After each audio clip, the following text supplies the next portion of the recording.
Arizona, the Fiesta Bowl, 24 unanswered third-quarter points for Michigan, 2 touchdowns for quarterback Jim Harbaugh. Then they hold off a late Nebraska rally. The Wolverines win 27-23. Act 2 in Pasadena. Eric Ball, 19-year-old freshman, scores a record-tying 4 touchdowns, a near-record 228 yards on the ground, and another victory for the Pac-10 over the Big Ten, 45-28. Now the finale as we go to Miami.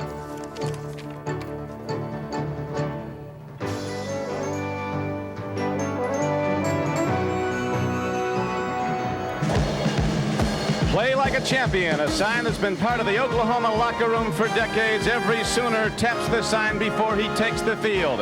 The Oklahoma Sooners, number 2 in the nation, still smarting from an upset loss to Washington in the Orange Bowl a year ago. Tonight, the Nittany Lions of Penn State come in undefeated and number 1 in the country, but they are a decided underdog. Good evening, everyone. Don Criqui with Bob Trumpy on a great night in Miami, Florida for this most important game, a matchup of college football heavyweights, and they both trained hard for this showdown. Penn State coach Joe Paterno says, Trump, he's never had a more dedicated, hard-working football team. And I'll tell you what, too, Penn State is looking for respect. When it was very obvious a number of weeks ago that Penn State was going to play a New Year's Day Bowl, Paterno went to the team and said, where do you want to go? The team said, we want the biggest challenge. Tonight they find it in Oklahoma, a team that's been here an awful lot. And as you said, a year ago, they lost their chance for the national championship. Players are rededicated this year. They came down December 20th, have worked very hard for this showdown with the number 1 team in the country, Penn State. On the field to also cover the game, former Dolphin great Bob Griese and a former Penn State and Dolphin standout Jimmy Cephalo. Bob? Thanks, Don. And you know, Jimmy, the key to this game may get down to the quarterbacks.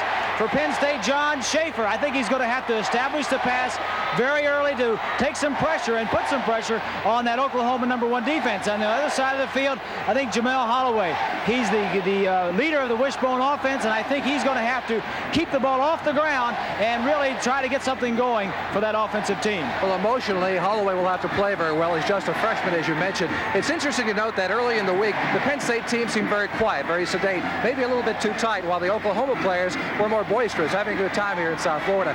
But that changed when they came onto the field tonight. Penn State seemed to be more enthusiastic, jumping around, slapping each other on the helmets, while the Oklahoma Sooners were more quiet. We'll be back with the kickoff. Number 1 Penn State, number 2 Oklahoma, the national championship tied to the outcome in just a moment.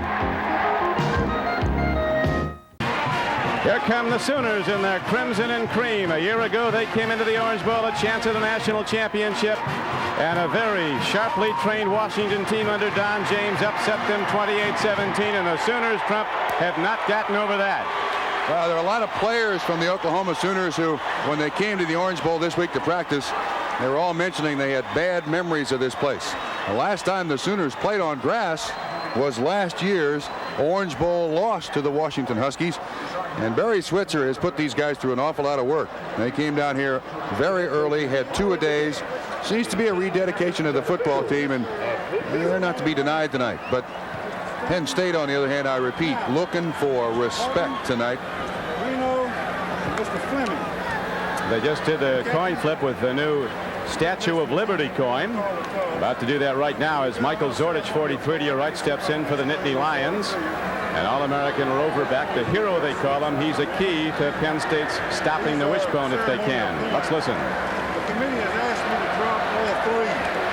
This is the only one that we're looking at. On this mark, there is a heads for the Statue of Liberty. What kind of money are we dealing with here, Trumpy? Drop them all on the ground. I don't know, but they got 3 coins there. Is it odd man out?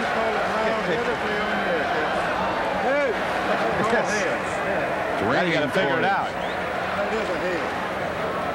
We'll take the second half option. All right.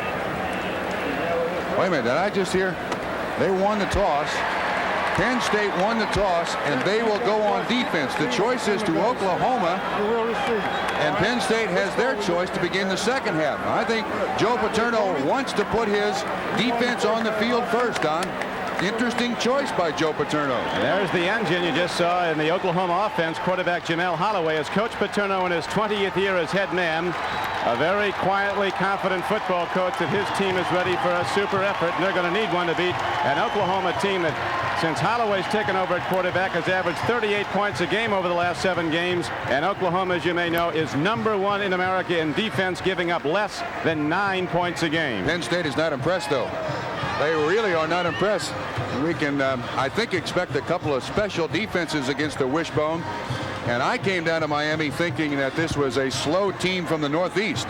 I was wrong. Penn State's defense has outstanding quickness and speed, and I think they can compete with the Wishbone of Oklahoma, but that's the biggest problem that any team faces playing against the Wishbone, that great speed of Oklahoma. Penn State has had problems defending option teams. Back from Temple, Paul Palmer rushed for 215 yards against the Nittany Lions. They gave up over 400 yards to the Temple team. Did beat them. As you know, Penn State's won every game, some of them very close. Late in the season, though, they really got a cooking as they blew out Notre Dame and then Pittsburgh, and they rolled into this game with a 5.5-week layoff, having put in their hardest work ever for any football game under Paterno, and that's a lot of work. Penn State also a streak of 5 straight bowl victories. Back deep now for the Oklahoma Sooners. Anthony Stafford, a sprinter from St. Louis. He's a freshman. And Patrick Collins, number 33 from Miami, Florida.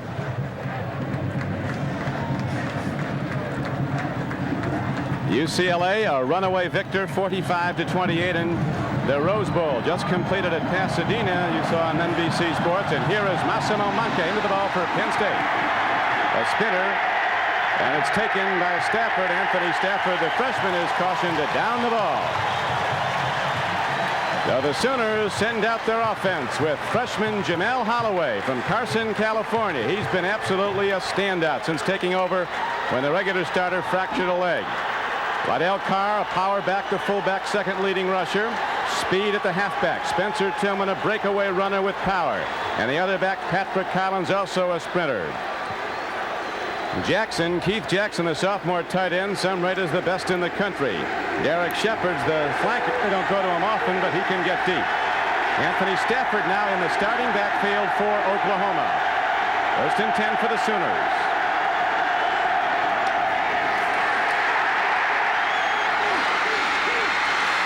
Penn State comes a hit, and the freshman Stafford on what looked to be Trump a trick play. It certainly didn't turn out to be one as Penn State stuffed it. All-American linebacker Shane Conlon, number 31, made the play. Was going to be a reverse, but the big matchup that we're going to watch all night long is the center, Rich Ewells, against Mike Russo, the nose tackle. You see good penetration there by Tim Johnson of the Penn State defensive line.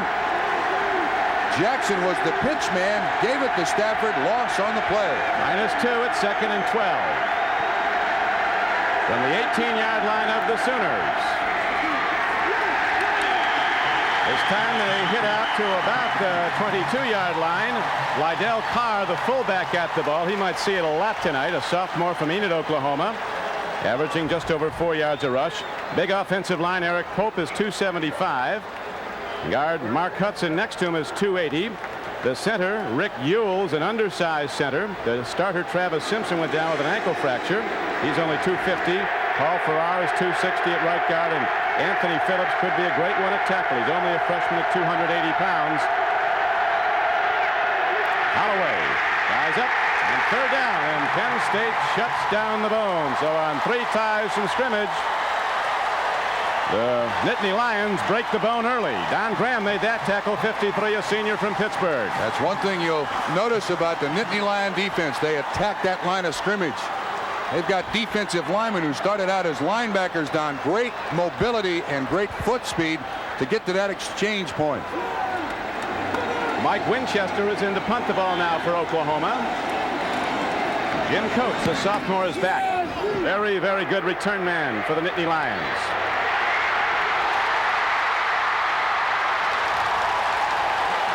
Jim Coates with an 8-yard return after a 45-yard punt by Winchester gives Penn State good field position. So Trump early, the initial decision by Paterno to kick off worked out well. We'll be back with Nittany Lions on offense right after this. The 1986 Orange Bowl is brought to you by Porsche, inviting you to see the 944 and the new 944 Turbo at your authorized Porsche dealer. By Bud Light, everything else is just a light. and by John Hancock Financial Services, meeting today's needs with a range of financial products.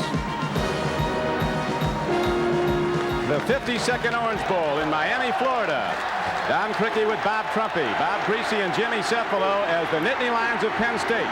Unbeaten, #1 in the country, but a decided underdog, get the ball for the first time in this scoreless game. DJ Dozier hits ahead, but a penalty marker goes down. Tony Rayburn, one of the safeties, made the stop for Oklahoma. Might have been motion in the Penn State offense. There was. Referee IA, all the officials from the Southeastern Conference. John Schaefer is the junior quarterback, completing only 45% of his passes, but he's 54-0 as a starting quarterback dating back to grammar school. Steve Smith, a power back, averaging 5 yards a carry, and he can block DJ Dozier, the breakaway runner, averaging almost 5 yards a pop. Eric Hamilton, one of the wide receivers. They don't go to him often, but he can get deep, and so can the other, Ray Roundtree, averaging 20 yards a catch. The Oklahoma coaches are very impressed with Dean DeMidio, the tight end for the Penn State Nittany Lions. He's caught 4 for touchdowns this year. 0-0, Nittany Lions in white. After the penalty, it's 1st and 15. Dozier, change of pace move at 210 pounds. He can break tackles, and he's a sprinter. Offensive line, Stan Clayton, left tackle, 265. Mitch Farrat, next to him, weighs 260. The center is Scott Radisek. His brother, an All-American at Penn State, now at Kansas City. He weighs 255. Todd Moles is the anchor of the offensive line, and Chris Conlon's the biggest at 275 at right tackle. 0-0 the score. It is 2nd down and 11 for Penn State.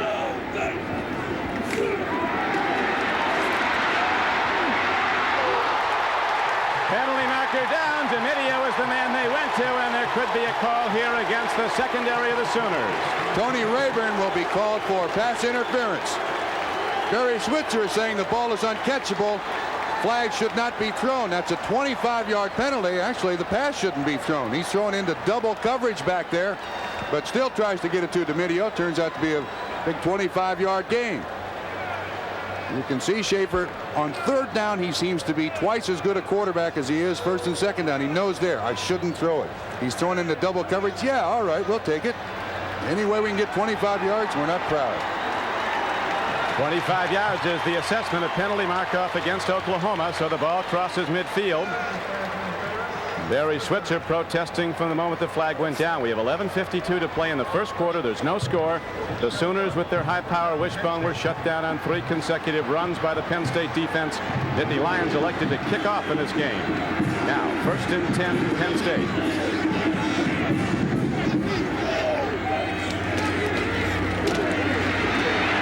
Football right up the middle. The Nittany Lions go, and they take it down to the 42-yard line of Oklahoma. Steve Smith, a 235-pound fullback, ran it. Tony Casillas, maybe the premier defensive lineman in America. He got the Lombardi Award, a consensus All-American at nose tackle. Next to him is 275-pound tackle Jeff Tupper. Steve Bryant at 260 is an outstanding tackle for the Sooners. Linebackers very fast. Reed and Murphy on the outsides. Kevin Murphy got All-American mention. Here's a breakaway run for the moment. Running with the ball is Steve Smith again. Going at him with just anvil football, hammering at the Sooner defense. Ricky Dixon, the free safety, made the knockdown, but the Nittany Lions are down to the Oklahoma 36. Kevin Murphy, the outside linebacker we saw a moment ago. The inside backers are Paul Miliazzo and All-American Brian Bosworth, who got the first Butkus Award as the best linebacker in the country, and he's a sophomore. There's the secondary men. They switch them around. They'll play sometimes corner, sometimes safety. They've not given up a lot of yards to the pass, excepting in that one loss to Miami. Pitch back. Dozier. On 1st down, he's working hard to the 30-yard line of Oklahoma. The linebacker, Kevin Murphy, knocked him down. Big man to come back in the lineup for the Penn State Nittany Lions. Now, Dozier had that dislocated elbow. You can see the brace on his left elbow. We'll watch the Butkus Award winner Bosworth attacking that line of scrimmage. A good job by the offensive lineman Todd Moles, 63, getting Bosworth on the ground. It's a nice pickup for Dozier. And the Nittany Lions running well. Smith 2 carries for 12 yards. Dozier 2 for 9. 2nd down and about 5. Play fake. Schaefer's got a man inside the 20-yard line. It's down to the 18 for a Penn State first down as Eric Hamilton goes high and comes down with a 12-yard reception. And Penn State early in this game is a rolling against the #1 defense in the nation. And I think a big part of the psychology of ball games is you're not afraid of your opponent. Penn State has come out here. They win the toss, but they go on defense. Now on offense, they're hammering right at Oklahoma. That time, Derek White in coverage on Hamilton. And Schaefer with an outstanding throw right on the sideline. Good for a first down. Joe Paterno told us, he said, we might need 200 yards passing the ball to win this game. They got 12 there as the Nittany Lions are now well in field goal range. Out pattern, deep throw. With Ray Roundtree running down on the far flank, can't get to the ball, so it'll be 2nd down and 10 for the Nittany Lions at the 18-yard line of Oklahoma. Jamel Holloway, the engine in the offense, they call him, waiting for another crack at it to get back on the field. He was stopped on 3 straight downs. 365 days ago, he was sitting in Los Angeles watching the Orange Bowl with 8 of his teammates. And tonight, he's the starting quarterback. He was the Los Angeles area player of the year. Banning High School, they won the city championship, and now he starts as a freshman. Right now, the Nittany Lions are moving on offense. Scoreless game. Dozier. He dislocated an elbow in the final regular season game against Pitt. Came back, says he feels fine, and he looks at tonight as Bosworth got him. Ryan Bosworth, hitting linebacker for Oklahoma. His defense is so built around the nose tackle and the inside linebackers. Bosworth and Miliazzo cover that tackle-to-tackle area as well as any set of linebackers I have ever seen in college football, Don. 8th play of the drive coming up. 47 yards in the first 7 for Penn State. This is their first possession. It's 0-0.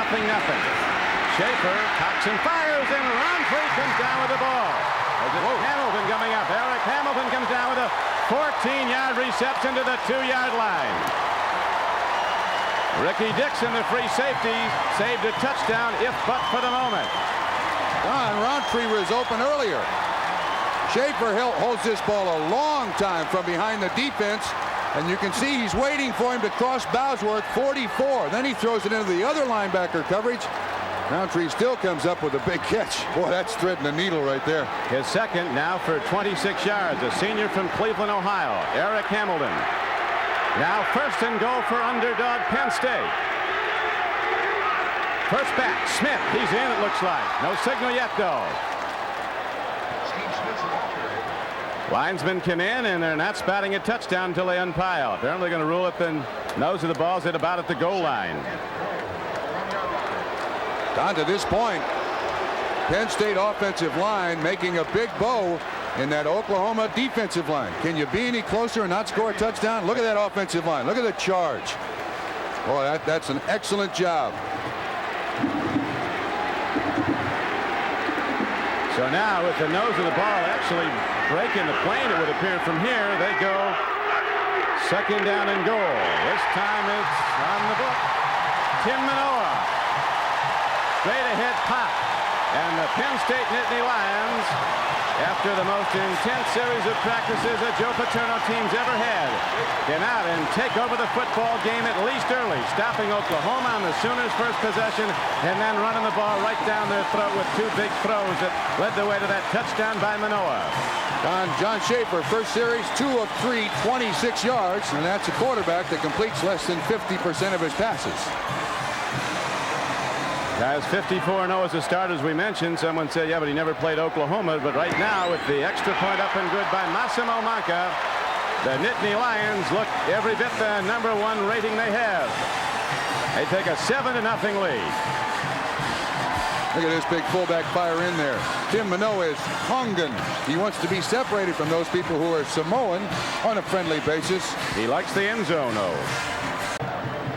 The Goodyear Blimp Enterprise from Pompano Beach, Florida. High above the Orange Bowl, pilot is Captain Patrick Henry from Parsons, West Virginia. This marks the 61st year that Goodyear blimps have appeared at the nation's top sporting events. Look at that. Oklahoma, #1 in the nation in defense, gives up less than 9 points a game, and Penn State already has 7 on its opening drive from. That's just the 4th rushing touchdown that the Oklahoma defense has allowed so far this season. Now Momaka ready to kick off for a second time. 8:17 to play in the first quarter. Hits a spinner. Anthony Stafford, he can go out to the 29-yard line. Coming down to save a much longer game was Eddie Johnson, a 27-yard return. That's the longest kickoff return by the Oklahoma Sooners this year. He sees when Stafford breaks through there. Yeah, get it going, get it going. He'll take that. Now, Don, I noticed in that first series, Penn State was doing a great job of changing their defense at the last second. And Jamel Holloway has had to go to audibles here. He'll call 2 plays and go to the line of scrimmage. Watch him change. Wingback right is Patrick Collins. Penn State's defense shows a lot of fronts. Lots of switching. They'll free tacklers. They don't know who to block sometimes. Jamel Holloway is in deep trouble. Shane Conlon, an All-American, and Michael Zordich, another All-American, shoot the gap, and they stuff the quarterback for a 13-yard loss.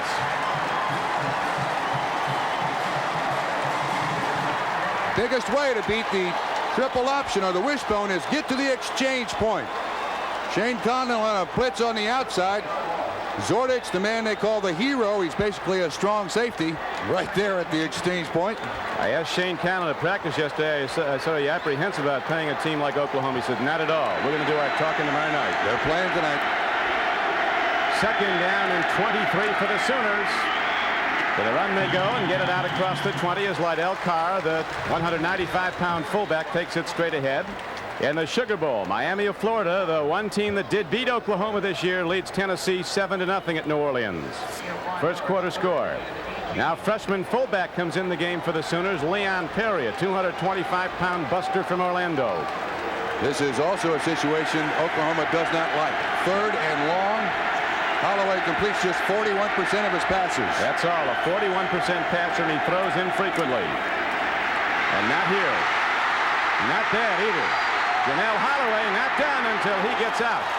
Across the 35-yard line of Oklahoma. 17-yard run on the play, but still short of a first down as Conlon made another tackle for Penn State. A design quarterback draw. College football, you must account for that quarterback.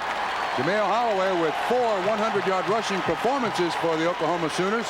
Carries that ball rather loosely, but comes up about 3 yards, maybe 2 yards short of a first down. I think we've seen one thing early, that Shane Conlon can play football. He's been on every hit tonight. I think we knew that before. All-American outside backer at 6'3", 220. Winchester punting for a second time. Arcing punt. Coates takes it at his 20. Gets a block, not trying to outrun the pursuit. And Oklahoma looks good on special teams coverage as the knockdown is made. A 5-yard loss on the return after a 42-yard punt. So the Nittany Lions have it back at their 15 when we come back to the 86 Orange Bowl. State is using something a little bit different today. It's called a teleprinter. They utilized it earlier this year. It's a machine that is able to help the Penn State offense or defense understand what's going on in the field. The coach is up in the booth. He'll draw some things up on a sheet of paper. It'll be sent down through this system. And already tonight, Coach Bob Phillips of the Penn State offense has changed the blocking system a little bit, sent it down here, and the coaching staff has utilized it with the players on the field. The electronic age. Yeah, high-tech football. Pound them out football. Penn State 7, Oklahoma nothing. Penn State's second possession of the game. Schaefer gives off, and the Sooners stop it cold. DJ Dozier trying to hit straight ahead. Steve Bryan, a defensive tackle, made the stop along with Brian Bosworth. From the Sugar Bowl, underdog Tennessee has now tied Miami 7-7 in the second quarter. Miami certainly a team that could lay claim to the national championship depending on the outcome of tonight's game. Yeah, most people here in Miami have mixed emotions about watching this game or rooting for the Canes in New Orleans. The coach's poll, though, of UPI has Penn State with the ball number 1 in America and Oklahoma on defense number 2. A showdown, a matchup of heavyweights. John Schaefer looking from inside his 10. Whoa, man, he almost gave it away. It was up for grabs at the Penn State 30. DJ Dozier swinging out was the man on the ball from Penn State. Twice now has risked an interception. He's thrown into coverage. Derek White was the man in coverage. Dozier didn't even turn his head around to look at the quarterback. I thought he was open early. Schaefer waited a long time. That's one comment that Joe Paterno made about John Schaefer. He said, yeah, he doesn't complete a lot of passes for a high percentage, but we throw the ball down the field. Penn State likes to throw on first down. Schaefer's 2 for 4 so far for 26 yards. Third down and almost 10.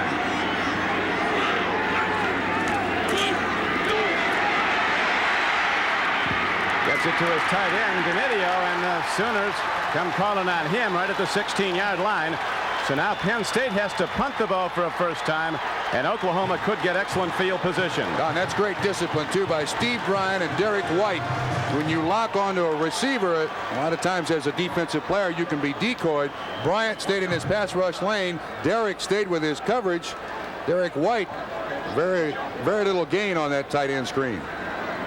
John Bruno, a standout punter, hits the ball well downfield for Penn State. Derek Shepard at his 42. And Shepard gets, here's a lateral. Is it clean? It appears to be, as the ball is advanced now down close to the 45-yard line of Penn State. A 12-yard return. Took 2 players to do it. Everybody loves a gambler till he loses. That time Oklahoma made it work. We'll be back with the Sooners on offense after this. Penn State drove 47 yards on its opening possession and took it into the end zone on a crash in by fullback Manoa. And now the Nittany Lions hold a 7-0 lead, but Oklahoma has its best field position. They're starting this drive after a Penn State punt at the 46-yard line of the Nittany Lions. And I think the thing Oklahoma is trying to do is figure out what changes Penn State is making just before the snap of the ball. They're trying to confuse Jamel Holloway, doing a pretty good job. Pitch back, ball on the field, and doing a good job covering it is Spencer Tillman. Looking at the Penn State defense, a big tough nose tackle, Mike Russo. Tim Johnson next to him, a 250-pounder from Sarasota, Florida. Bob White, a very fast defensive end. Shane Conlon, we've seen make a lot of plays already in this game, an All-American at outside linebacker. On the other side is Don Graham. Inside backers are smaller, but they're very fast. And Trey Bauer and Rogers Alexander. Second down and about 12 now for the Sooners. Damon Stell is out as a flanker as they go to the fullback. Lydell Carr hits ahead to the 45-yard line. It'll be 3rd and 9. There's Trey Bauer from Paramus, New Jersey, a junior, just 212. Rogers Alexander's 210, but he's both great open field tacklers. Duffy Cobbs at one corner. Lance Hamilton gained some All-American honors at the other. Ray Isom, a top-notch free safety, and the hero back, the Rover Michael Zordich. Last time in long yardage now, Jamel Holloway ran the quarterback draw. Holloway on 3rd and 9. Loops it out. He's got his big tight end, Keith Jackson, who is chopped by Ray Isom, but inside the 35-yard line of Penn State. A 13-yard gain for the Sooners, and they have a first down. Here's Bob Greasy. Don, here's Jackson right here. He's going to come across the field, but the thing you're going to notice about Holloway is his ability to scramble around in the back of the pocket. Linebacker is blitzing up the middle. Jackson delays a second, a crossing pattern. Try to scrape your man off on the other defensive back. The first Oklahoma first down. Penn State leads in the first quarter 7-0. Lydell Carr as the Sooners now start to gear up. Offense in sync as they run it down to the 22-yard line of Penn State. Again, Ray Isom made the tackle. When you defense the wishbone, what you have to do is play very disciplined defense. You have an assignment. There's a man that's to cover the fullback, to cover the quarterback, and the pitchman. And each time that someone breaks a defensive assignment, you have a run like that for almost 10 yards. In the 7 games since Jamel Holloway's taken over as quarterback of Oklahoma, they've averaged 38 points a game. And as we pointed out earlier, allowing just 8.5, but Penn State with 3:08 to play in the first quarter has a 7-0 lead. That's the Boz haircut, they call that. You'll see those all over Oklahoma. Puts that helmet on, he can go. Best linebacker in America in one poll, got the Bupkis Award. Carr breaking tackles, some excellent blocking by the offensive front of the Sooners. Very quickly off the ball was Ewells, the center. Farrar and Anthony. Anthony Phillips blasting out. Now, Don, you see in the first two series by the Oklahoma Sooners, they tried to get to the corner, and they lost yardage. Now they're going almost exclusively to the fullback, 6 yards a carry. Barry Switzer told me earlier in the week this is a high per carry average offense. We got to have around 6 yards each time. Second and less than 3. Lydell Carr again, the first back up, the fullback, and Russo grabbed him, wrestled him down at about the 13-yard line. It'll be close to a first down. One of the matchups we want to pay close attention to all evening is Rick Ewells, the center, against Mike Russo, the nose tackle. Ewells has got to handle that guy. Oh my goodness. Russo throws him out of the way, there to make the tackle for very little gain. Penn State, Trump, has not allowed a point in the first quarter in its last 6 games. Sooners shut out so far, but challenging. 1:50 to go, first quarter.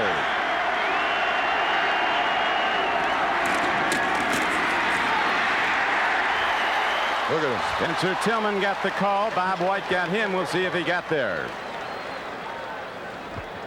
One of the things you got to like about this Penn State defense is they attack the line of scrimmage. All individually great tacklers, even the defensive backs, as the Oklahoma Sooners pick up the first down. Paterno with great confidence in that defense. As long as they attack that neutral zone, that 1 foot on either side of the football, Paterno will be happy regardless of the outcome. Lydell Carr has been the hub of the running game so far. 6 carries, 32 yards. The rest of the team 5 carries, minus 3 yards. Game clock ticking down to 1:20 to go in the first quarter. Penn State 7, Oklahoma nothing. Penalty markers all over the field. Stop play. The Sooners are a team with phenomenal speed on both sides of the ball.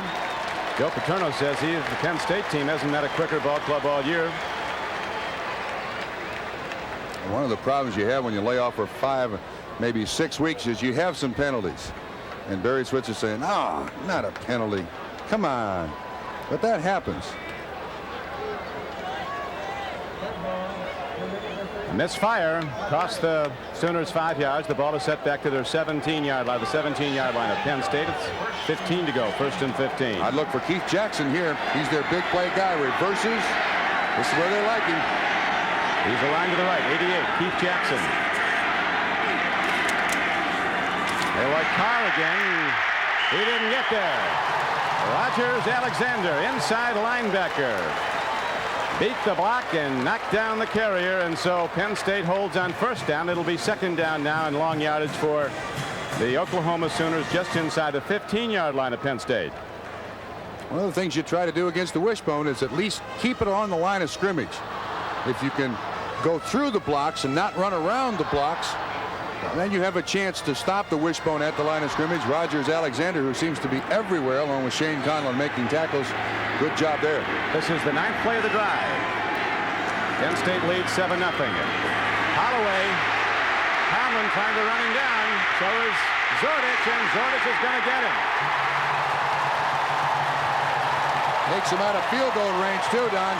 Also a penalty marker down.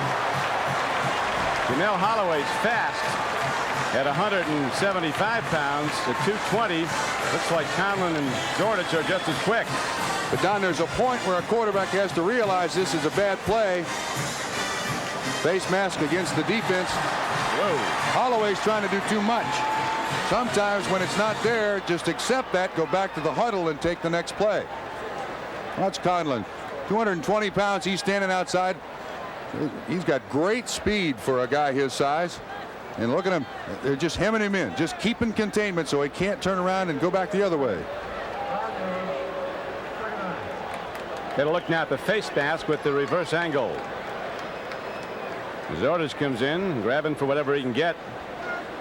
Gets the face mask and the head must follow. He certainly holds that ball rather loosely, though, as well as Penn State comes up with turnovers.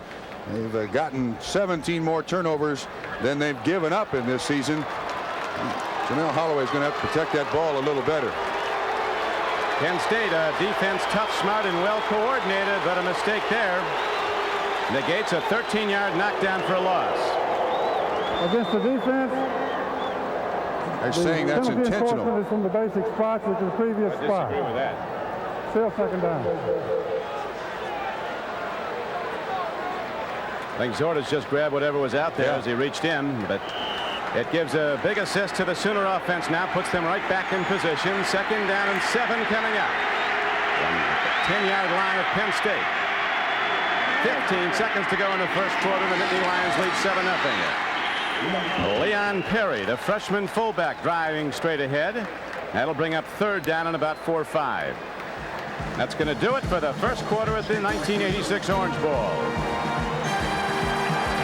So the Sooners of Barry Switzer are challenging, but after 15 minutes, Penn State is a 7-0 leader. This is Don Crickey back at the Orange Bowl. Yards are even through the first quarter, but not the score. Penn State's a 7-0 leader. Down those 40 yards rushing by the Sooners, primarily Lydell Carr.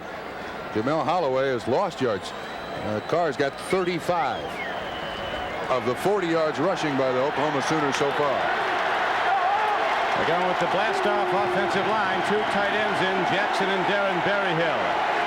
3rd down and 4 for Oklahoma. 10th play of the drive.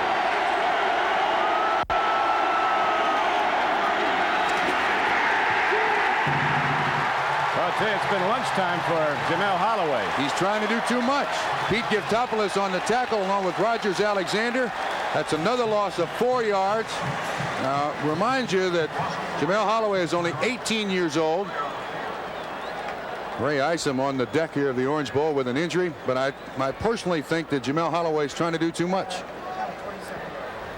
Player down for Penn State, Ray Isom. Their fine free safety is down, being looked at.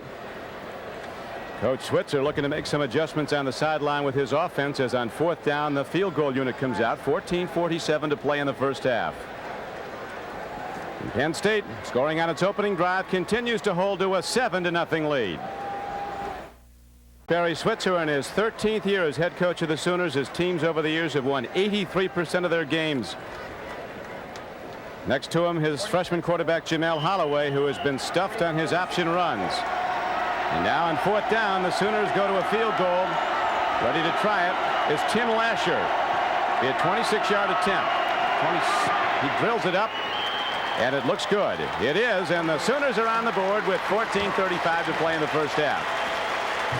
So the tension eases a bit, but the Sooners, heavily favored, still trail number 1 Penn State. It's now a 7-3 game. Don, I want to remind you of a comment that Joe Paterno made to us yesterday. He said as the game goes on, when you play a wishbone team, you defense it better. Through this first quarter, Penn State has done an outstanding job of defensing this wishbone. That's Isom on the sideline having his knee checked. We'll give you an injury report as soon as we possibly can. Ray Isom, a junior free safety from Harrisburg, Pennsylvania, an anchor in the defense. He can't come back. It'll be a big blow. On Saturday, the American Conference playoff game between the Browns and the Dolphins will be here at the Orange Bowl. Miami comes in with a big head of steam rolling in the late part of the season. And then on Sunday, it's the Patriots and the Raiders from Los Angeles, all on NBC Sports. Very warm night, Miami, Florida. A shirt sleeve Joe Paterno in his 20th year as head coach at Penn State. A lot of people don't realize, Trump, that he spent 16 years prior to that as an assistant coach at Penn State. He's been there 36 years. And he doesn't have a gray hair. He must really like what he does.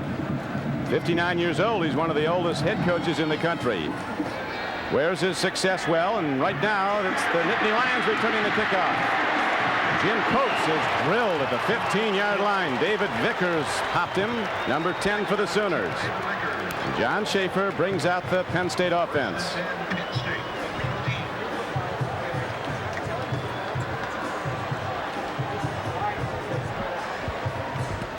Penn State comes into this averaging 24 points a game, allowing less than 12.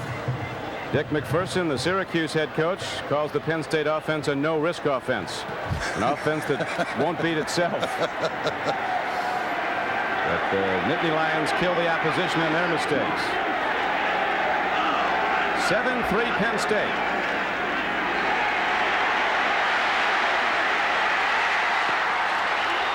Incomplete. Eric Hamilton almost had his 3rd catch as John Schaefer was hit in hard by a blitzing linebacker, Darrell Reed. Penn State doing an awful lot of rolling out. And Schaefer's had problems just standing back in the pocket throwing it. Reed almost gets him along with Tupper. And he does a good job getting the ball off. And even though it's incomplete, he saves the sack. And that All-American nose tackle, Tony Casillas, a wrecking ball in the middle, busting right up the middle on each play. Watch him, 92 for Oklahoma.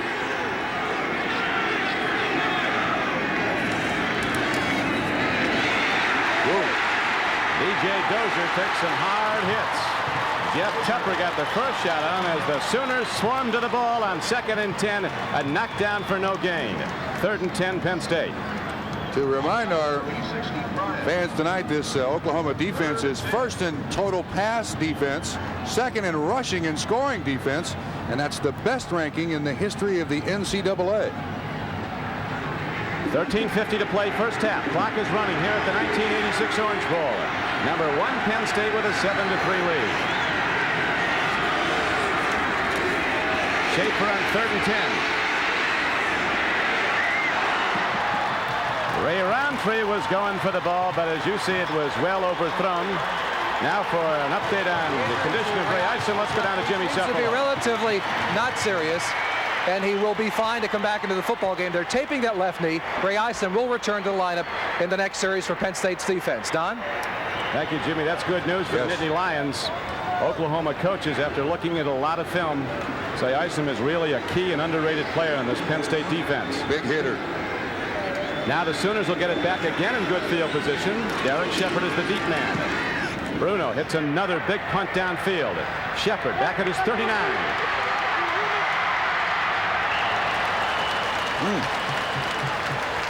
And a penalty marker comes in after he was down. It was a 46-yard punt by number 11, John Bruno, and a 4-yard return. When you speak with Joe Paterno about priorities for his football team, he says you win with defense, special teams, and offense in that order. They won't beat themselves with offensive mistakes, or not often. These two teams could contend for a national championship again next year. They're mainly underclassmen, both of them. Personal foul call against the Sooners, so that good field position is quickly lost on a yellow flag. Shepard on the return. It looks like it was a pair of fists right to the face by an Oklahoma Sooner that cost them 15 yards.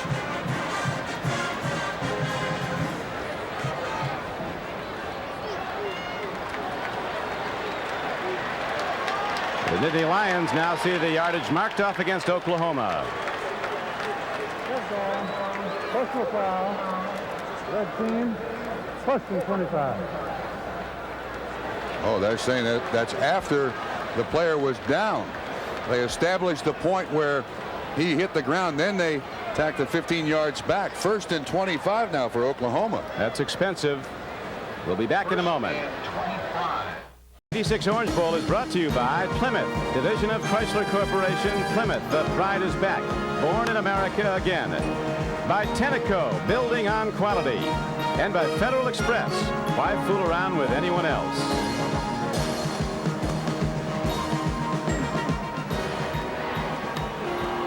.13:24 to play in the first half. Don Criqui with Bob Trumpy, Bob Greasy, and Jimmy Cephalo at the 1986 Orange Bowl. Number 2 Oklahoma, favored by over a touchdown in some estimations, trailing 7-3 with the ball.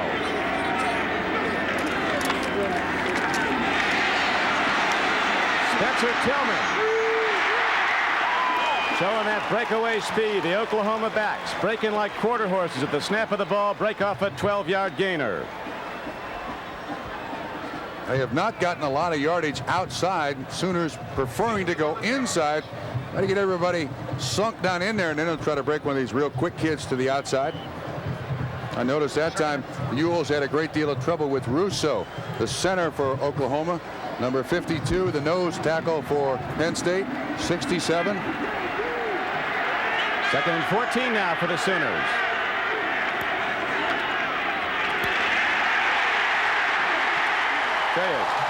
Jamel Holloway's liable to get out of this game with his uniform and his life and little else. Here's Bob Greasy. reasons that Holloway is not having such good luck is Shane Conlon right here is a linebacker, and he is eyeballing the quarterback. Quarterback goes to the right side, he goes right. Quarterback goes left, he goes left. A little bit different style of defense than they're normally used to seeing. Holloway. He's eyeballing him right, left, wherever he goes. Janelle Holloway, the leading rusher for Oklahoma, almost 5.5 a carry, has -8 on 5 rushes. Home run ball. Jackson has it. The All-American tight end is going in, and Oklahoma takes the lead on a 71-yard touchdown play.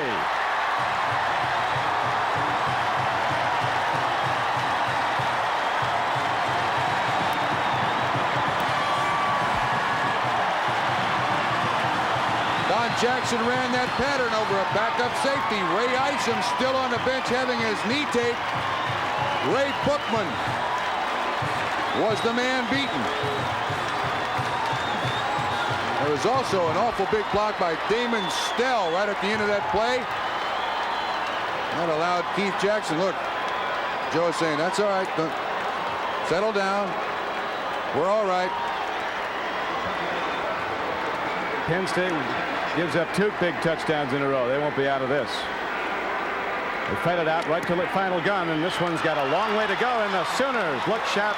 Get a big scoring play. Jackson's longest reception of this year. He's run 188 yards for a touchdown. Did that against Nebraska. You can see they catch him in a blitz. Single coverage down the field. Once again, it's Bookman, 26 with the coverage. There's the block by Stell. Keith Jackson, a gifted athlete, just a sophomore, big, fast, and an excellent blocker.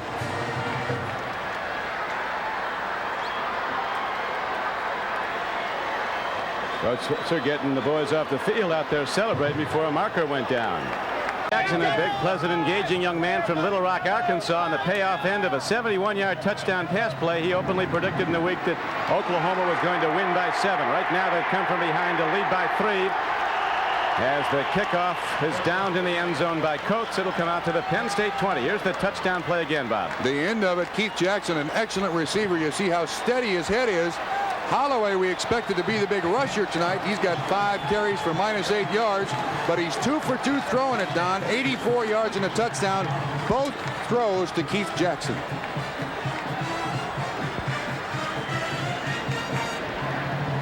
So with 12:26 to go now in the first half, Oklahoma has the lead for the first time. Don, that's the longest pass play against the Penn State Nittany Lions so far in 1985, and Keith Jackson celebrates his own way.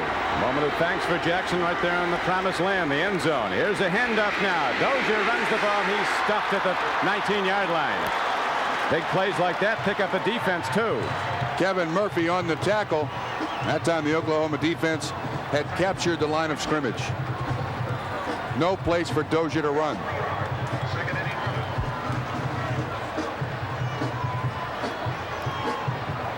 It's been everything it was cracked up to be. Penn State, unbeaten, the longest winning streak in America, 11 straight. They got them all this year. Coming out now with a second down and over 10 play from just inside their 20. John Schaefer, a 45% passer. Lost the ball. Is it a fumble or was the arm forward? It was forward. Ruled an incomplete pass. We've seen a decided change in Old Mo in this game, though. Steve Bryan on the sack. And Penn State is certainly slowed down here. Of course, the Oklahoma defense has turned it up a notch. You see Reed 40 on the pass rush. Schaefer holds the ball too long. There's no question he holds the ball too long. The defensive backs of the Oklahoma Sooners are doing an excellent job of chucking the wide receivers, rerouting them down the field, and that's making John Schaefer wait that split second longer. Nittany Lions have been shut down in their last 8 plays. Now comes third down and just over 10 for Penn State, trailing 10-7 early in the second quarter. Manoa. And Crimson and Cream comes calling on Manoa. The man who scored the first touchdown of the game is knocked down by Bosworth. Surprising call. Manoa is not one of the fastest guys on the team. Here's Bosworth, 44, tackling his like number. Why would you give a draw play to one of the slowest running backs you have on the team? Well, they're going to rethink that next possession right now. Derek Shepard has the ball for Oklahoma. Bouncing off people and bouncing the wrong way for the Sooners. He's thrown down back inside his 35. The numbers are changing at the Sugar Bowl in New Orleans, where Tennessee is the underdog, but the Volunteers hold a 14-7 lead over the Miami Hurricanes. Miami second in one poll, fourth in another. Penn State now trailing Oklahoma, and we'll be back. College football season, Tennessee beating Miami at the moment. It's still early, Trump, but Oklahoma winning here in line if they can hold on to win the national championship. Well, Penn State wants to make that a ridiculous argument, though. They only trail by 3 points, and to this point in the ball game, it's not going Oklahoma's way. They lead, but Oklahoma's not going to win by completing 84-yard passes for touchdowns. It just doesn't happen that way. Well, they work once for 71. But for the most part, Holloway's been running for his life. This time he gives off to the fullback again, who takes it out on a first down carry for only 2 yards.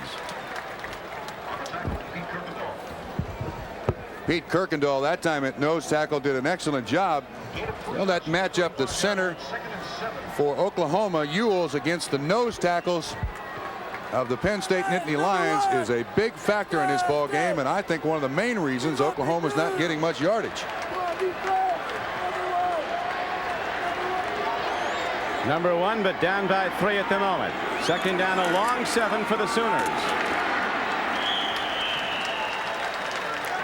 Talking yesterday, what do we look for in the long yardage plays? They said usually something like 3rd and 8, look for a run. Yeah, I'm going to try this name. This is Polamalu on the nose, and he's matched up with Ewells, and he's handling the center. And there's Polamalu to make the tackle. I'm so proud of myself. His brother is Kennedy Pola. He left the Malu, fullback for Southern California. But he's changing it. Okay. Look at that. The Sooners, after hitting the big play their last possession, 71 yards for a touchdown. Holloway to Jackson, have it again. And again, first back through, gets the ball as Holloway simplifies the offense on the sprint outs on the option. He's been getting busted a lot, as the game clock is now down to 9:40 and running in the first half, and the Sooners coming from behind lead 10-7. Rogers Alexander on the tackle. 4th and short. Punter comes out. Penn State's done the job again. Mike Winchester in for his 3rd punt of the night for the Sooners. And Coates is back. Jim Coates for the Nittany Lions inside his 20. He was a walk-on. Had a full scholarship this year as a sophomore. Made a big contribution to Penn State. Winchester hits it well. He takes a long time getting into it. And Coates, with a fair catch, gives the Penn State Nittany Lions the ball, but deep in their own end. They'll start from their 14-yard line with 9:02 to play in the first half, and the Sooners in the lead by 3.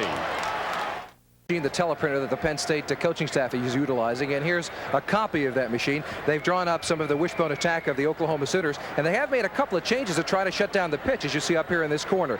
So the Penn State coaching staff is utilizing this machine, and we'll see if it works to try to shut down that Oklahoma offense. Don? Thank you, Jimmy. Those X's and O's work if some of the X's are people like Keith Jackson. Huh? That's true. That's true. 71-yard touchdown reception.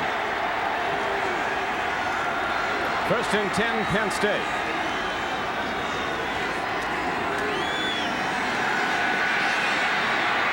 John Schaefer on a screen goes to B.J. Dozier, but the Sooners are right there. A big defensive play by a freshman cornerback, Derek White. Watch Tony Casillas busting through. Nose tackle. He's all over the field. He's matched against Scott Radisick.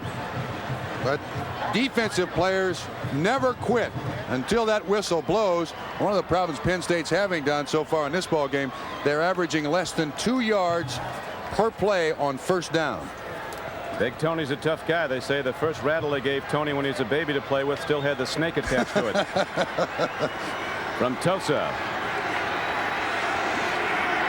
2nd down and 17 now. Big strike. Got to the 23. Close to a first down, but not there. It'll be 3rd and short for Penn State. Dean DiMidio, the tight end, got open. Ricky Dixon knocked him down. A gain of 15 on the play. Good protection that time for Schaefer to set up. Wait for that tight end to clear through the zone. You'll see DiMidio come right behind Bosworth. Bosworth appears to pick him up, then drop him. And you need good time, good protection for the quarterback to make sure that completion is there. And an excellent tackle by Dixon. First half moving right along. 7:35 to play in it. At the moment of the Sugar Bowl, Tennessee is ahead of favored Miami 14-7. Oklahoma, the favorite, is leading number 1 ranked Penn State 10-7 here. 30 yard. Boomback takes it up and gets the first down for Penn State out to the 25.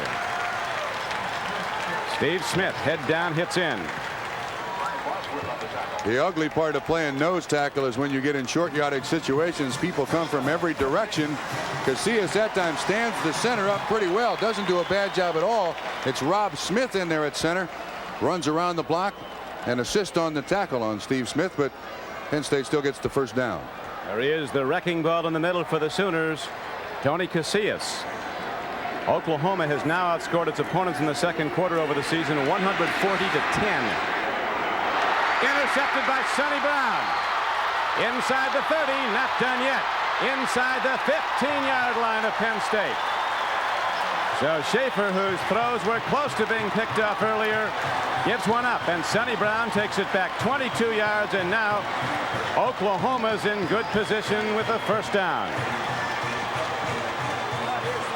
Right here, he's going to drop straight back. The receiver is going to come down and run a curl, but these linebackers are going to drop in here, and that is why the ball is going to be thrown high to try and get it over. The linebackers dropping back, and Brown, seeing it all the way, takes the overthrow and runs it back.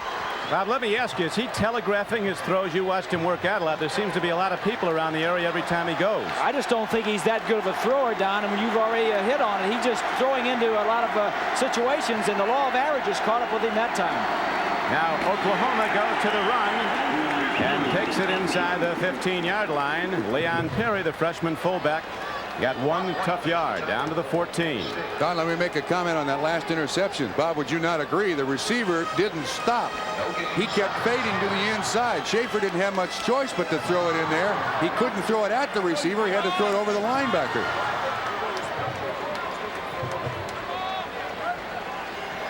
Barry Switzer looking on after that disappointing upset loss a year ago to Washington in the Orange Bowl.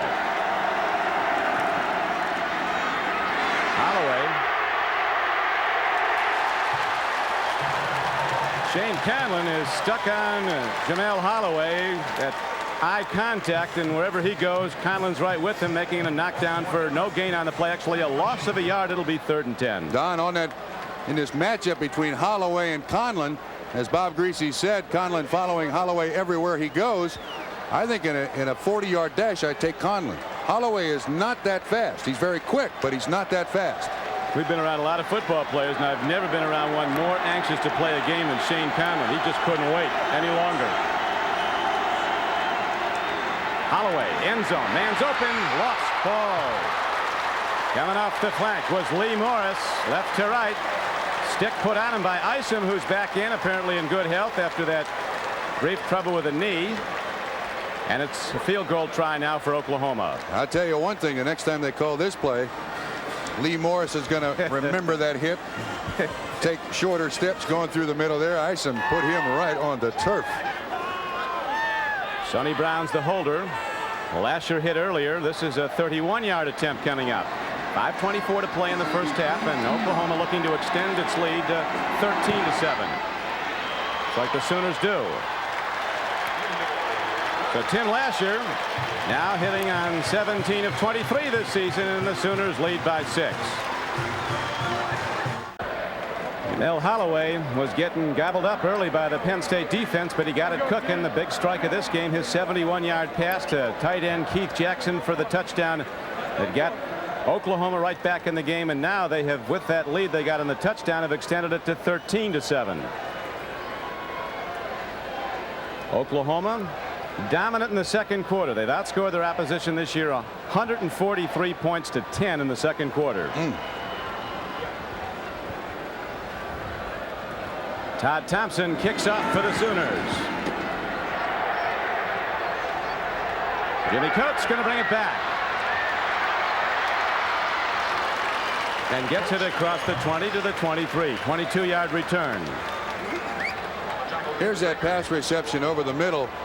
And you can see the fake to the fullback on the first option of the triple option. And this hit by Ray Isom. There's no question that receiver Lee Morris will think about that for a while. Next time he runs that pattern, he may be a little slow getting there. So the ball out to the 23-yard line with 5:16 to go in the first half. The biggest and most spectacular halftime show in college football every year at the Orange Bowl is coming up as right now the Lions of Penn State go to the run and don't get much as a 235-pound fullback Steve Smith is knocked down. Now, one thing about this Penn State offense, they don't score a lot of points and they don't drive the length of the field very often. Look at the field position. Best 38 and they score. The rest, nothing. John Schaefer on a rollout, blitz against him, and they get him at the 19-yard line. Look at the speed of Troy Johnson, a sophomore defensive end, but they're really stand-up linebackers on the outside. It's essentially a 3-4 defense that Oklahoma plays. You're absolutely right. So does Penn State. But he does an excellent job of keeping containment. This is a design rollout, and all he's trying to do is buy time. But Troy Johnson keeps that containment. That is, he stays outside of the quarterback. If he turns up, it's someone else's responsibility to make the tackle. Does his job, gets a sack, -7 yards. As soon as he saw Schaefer setting up to throw, about 5 quick steps and he was on him. And now it's going to be 3rd down and 13 for Penn State.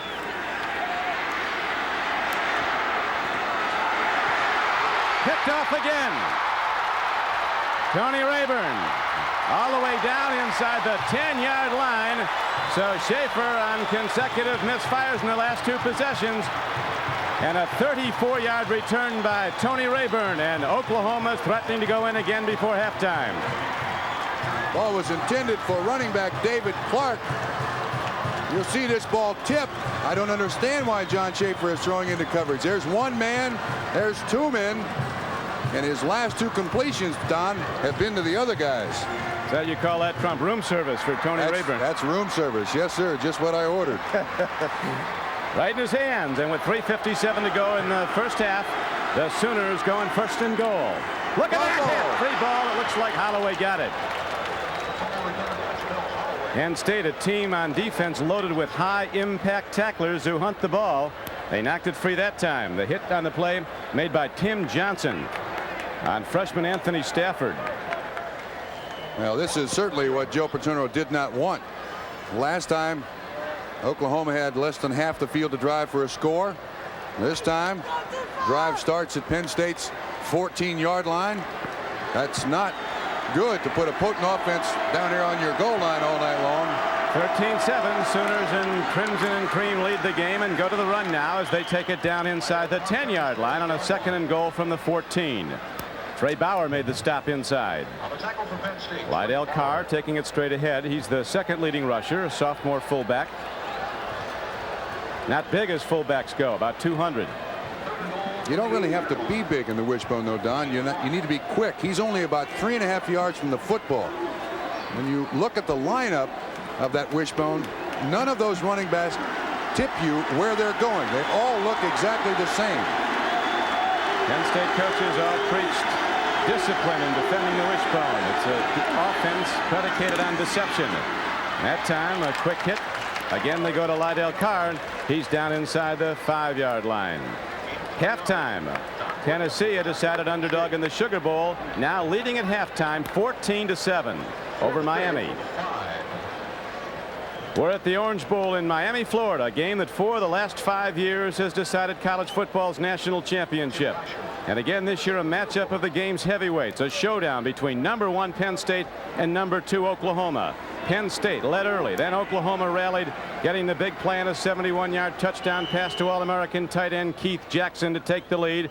And since then, the Sooners have extended it to 13-7 after Penn State jumped out to a 7-0 first quarter lead.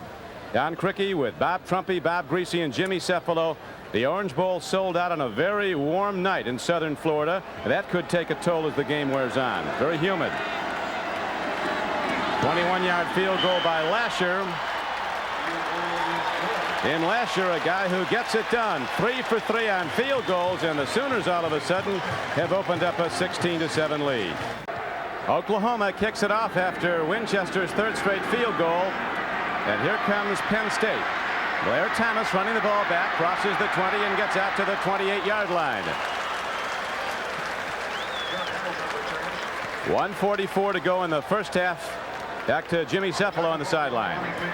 Don, the difference is I had to change headsets. It was so loud during the first quarter I couldn't hear down here. But now with the change of momentum and score behind the Penn State bench, it is very, very quiet. A big difference in shift in the stadium and on the field. Don? You and Greasy and the Dolphins used to crank up some noise here over the years. And will again Saturday, will the Dolphins, when they meet the Cleveland Browns. 1:44 to go in the first half. Sooners 16. The Nittany Lions of Penn State #1 in the country and trailing 16-7. Manoa, he's big and he's fast. But it might be too little too late with time running down to go straight up the gut. 1:35 to play in the half. Ryan Bosworth, that linebacker who hunts him down sideline to sideline, makes another stop for the Sooners. 2nd and 4. Schaefer having a problem getting the ball to his receivers. Been getting it to some Sooners inadvertently. Yeah, Don, he's got to square his shoulders. When he wanted to throw out to Seiberling, he was open. All he's got to do is get the ball to him, but he kept his feet going down the field and then tried to throw across his body. That's basic fundamentals for a quarterback. You got to make your feet like a turret. And as you're going to throw out to the flat, turn your feet that way. Sounds good to me. Let's hope so. 5 for 13 is John Schaefer throwing the ball for 37 yards. Been intercepted twice. Out of Moeller High in Cincinnati. On the run, he throws it away. Stops the clock with 1:13 to go.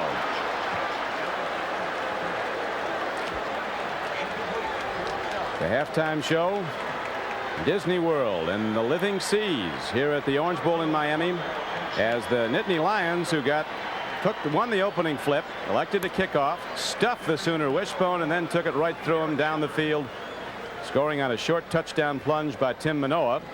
But since then, the Sooners have gotten right back in it and moved out to a 16-7 lead. Touchdown, a long one, and 3 field goals. Short punt by Bruno. The Sooners let it hop. And Oklahoma probably will look to run the clock out now. Take the winnings to the locker room with 1:02 to go. A 53-yard punt with the roll. Barry Switzer a lot more animated now. He was like a little bit shell-shocked early in the game when the Nittany Lions went right through his #1 defense. His young quarterback there, Jamel Holloway, certainly had better days to this point and better halves. You can see their possessions. The only touchdown, the 71-yard pass reception by Keith Jackson. And here's another interesting thing. Of the 21 running plays that Oklahoma's had in this first half, 12 have gone to the fullback. They can't get the second and third options of the triple option free. Fullback's been the guy. Up back is Leon Perry now, and Jamel Holloway calls his own number. You're right, Don. They're happy to go in at halftime leading 16-7. We were mentioning earlier, Barry Switzer said when it comes to offense, he likes to see his team pass in pregame warmups. I think Penn State was looking for that because they sure didn't read the tight end deep. He just blew on by, and Jackson was in the end zone on a 71-yard touchdown pass play. Don, in 1985, this Oklahoma Sooner offense averaged 68 rushes per ball game. Most teams don't get 68 plays. Right now, the Sooners going into alignment at their leisure, holding to a 16-7 lead with 22 seconds to play in the first half. People leaving early. Tim Johnson busted through.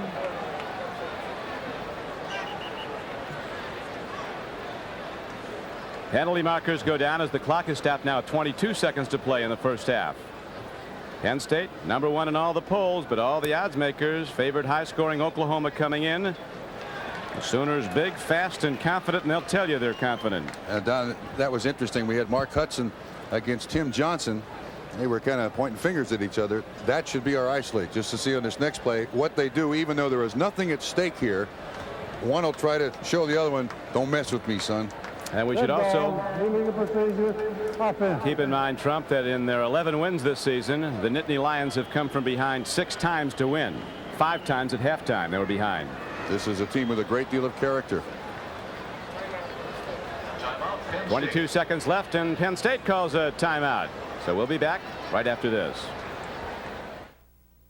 The polls, the Associated Press poll and the UPI coaches poll, both with Penn State #1 in America. Miami #2 in the AP Writers and Broadcasters poll. Oklahoma #2 in the coaches poll. Iowa's out of the picture now as far as any contention for a national championship. They were beaten soundly in the Rose Bowl today. UCLA winning 45-28 in a game broadcast here on NBC Sports. And Miami intending for a national title depending on the outcome of this game and its own in the Sugar Bowl with Tennessee. Right now Miami is trailing Tennessee at halftime 14-7. 16-7 the score here. Oklahoma rallying from a 7-0 first quarter deficit, scoring 16 unanswered points in the second quarter, as with 18 seconds to play in the half the clock winds down, and it's going to wind down. Now they're going to call another timeout.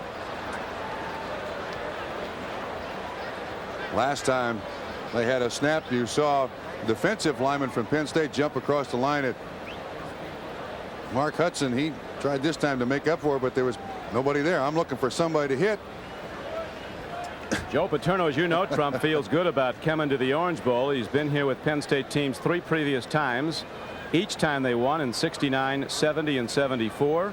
And each time they completed an unbeaten season with a victory in the Orange Bowl, but were never accorded a national championship. Isn't that something?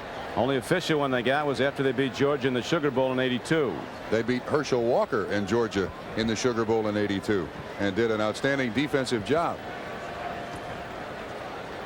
Well, Joe Paterno's now got an interesting choice to start out the second half. He's trailing 16-7, but field position for the Penn State offense is absolutely critical to its success. So now trailing 16-7, do you take the ball and you have that option if you're Penn State, or do you once again kick it off, hope that your defense can stop Oklahoma and you have better field position the first time your offense gets the ball? If he should decide to change pitchers down the line, it's unlikely he would until late in the game. But if he should, his backup, Matt Kisner's at version of playing time. Oklahoma gives up the ball. 9 seconds to go in the first half. And the impact tackling of Penn State makes something big happen before halftime. Oh, that's a dumb play. It looked to me like they were going to throw the ball way down the field. If you simply take the ball and fall on it, the half ends, and it's over with. This is exactly what Penn State was looking for. Switzer is looking for Holloway. He's running around. Watch, I said earlier, he's got to protect the ball, hold it a little better with 2 hands. Look at the way he's running. He's got it hanging out there. He finally puts 2 hands on it, but not strong. Knocked away. Penn State's going to get 3 points. And points at the end of a half or the beginning of the half are the most critical points of a game, especially in a bowl game like this. Just gave Penn State life. Penn State, an opportunistic team, making a big play on defense with 9 seconds to play in the half. Ball at the 11-yard line of Oklahoma. Sooners in the lead 16-7. We'll hear from Paterno just before halftime. Right now, Joe Paterno is going to the playbook, and he's just sent one in. Yeah, I'll tell you what, those timeouts he took, pretty good decisions, right? Let the other team make a mistake. Joe's going to stop by and talk to Jim Cephalo just before he goes to the locker room. But right now, 9 seconds left. First half. Penn State trailing 16-7. Schaefer wisely throws it away as the Sooners cover very well. Don, it appears to me that he locks on to receivers out of the backfield. Dozier is covered and covered completely, and still he tried to throw it to him. So they're going to settle for the 3 points. He didn't look any other place but to DJ Dozier out of the backfield. Zone coverage by Oklahoma. Nobody to throw it to in his own color jersey. It's basically a wasted play. Penn State's kicking game excels. Massimo Manca done a big job booting field goals for the Nittany Lions. This is a 27-yarder. That'll bring them to within 6, and does.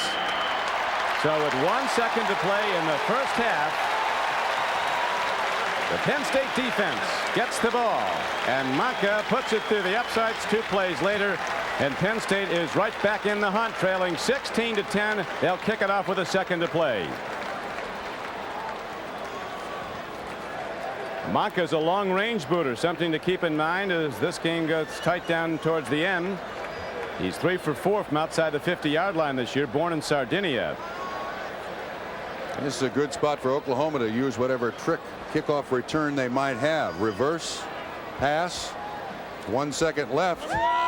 All the coaches we talked to, Trump, seem to feel the longer Penn State stayed in the game, the better the chance they'd have to win.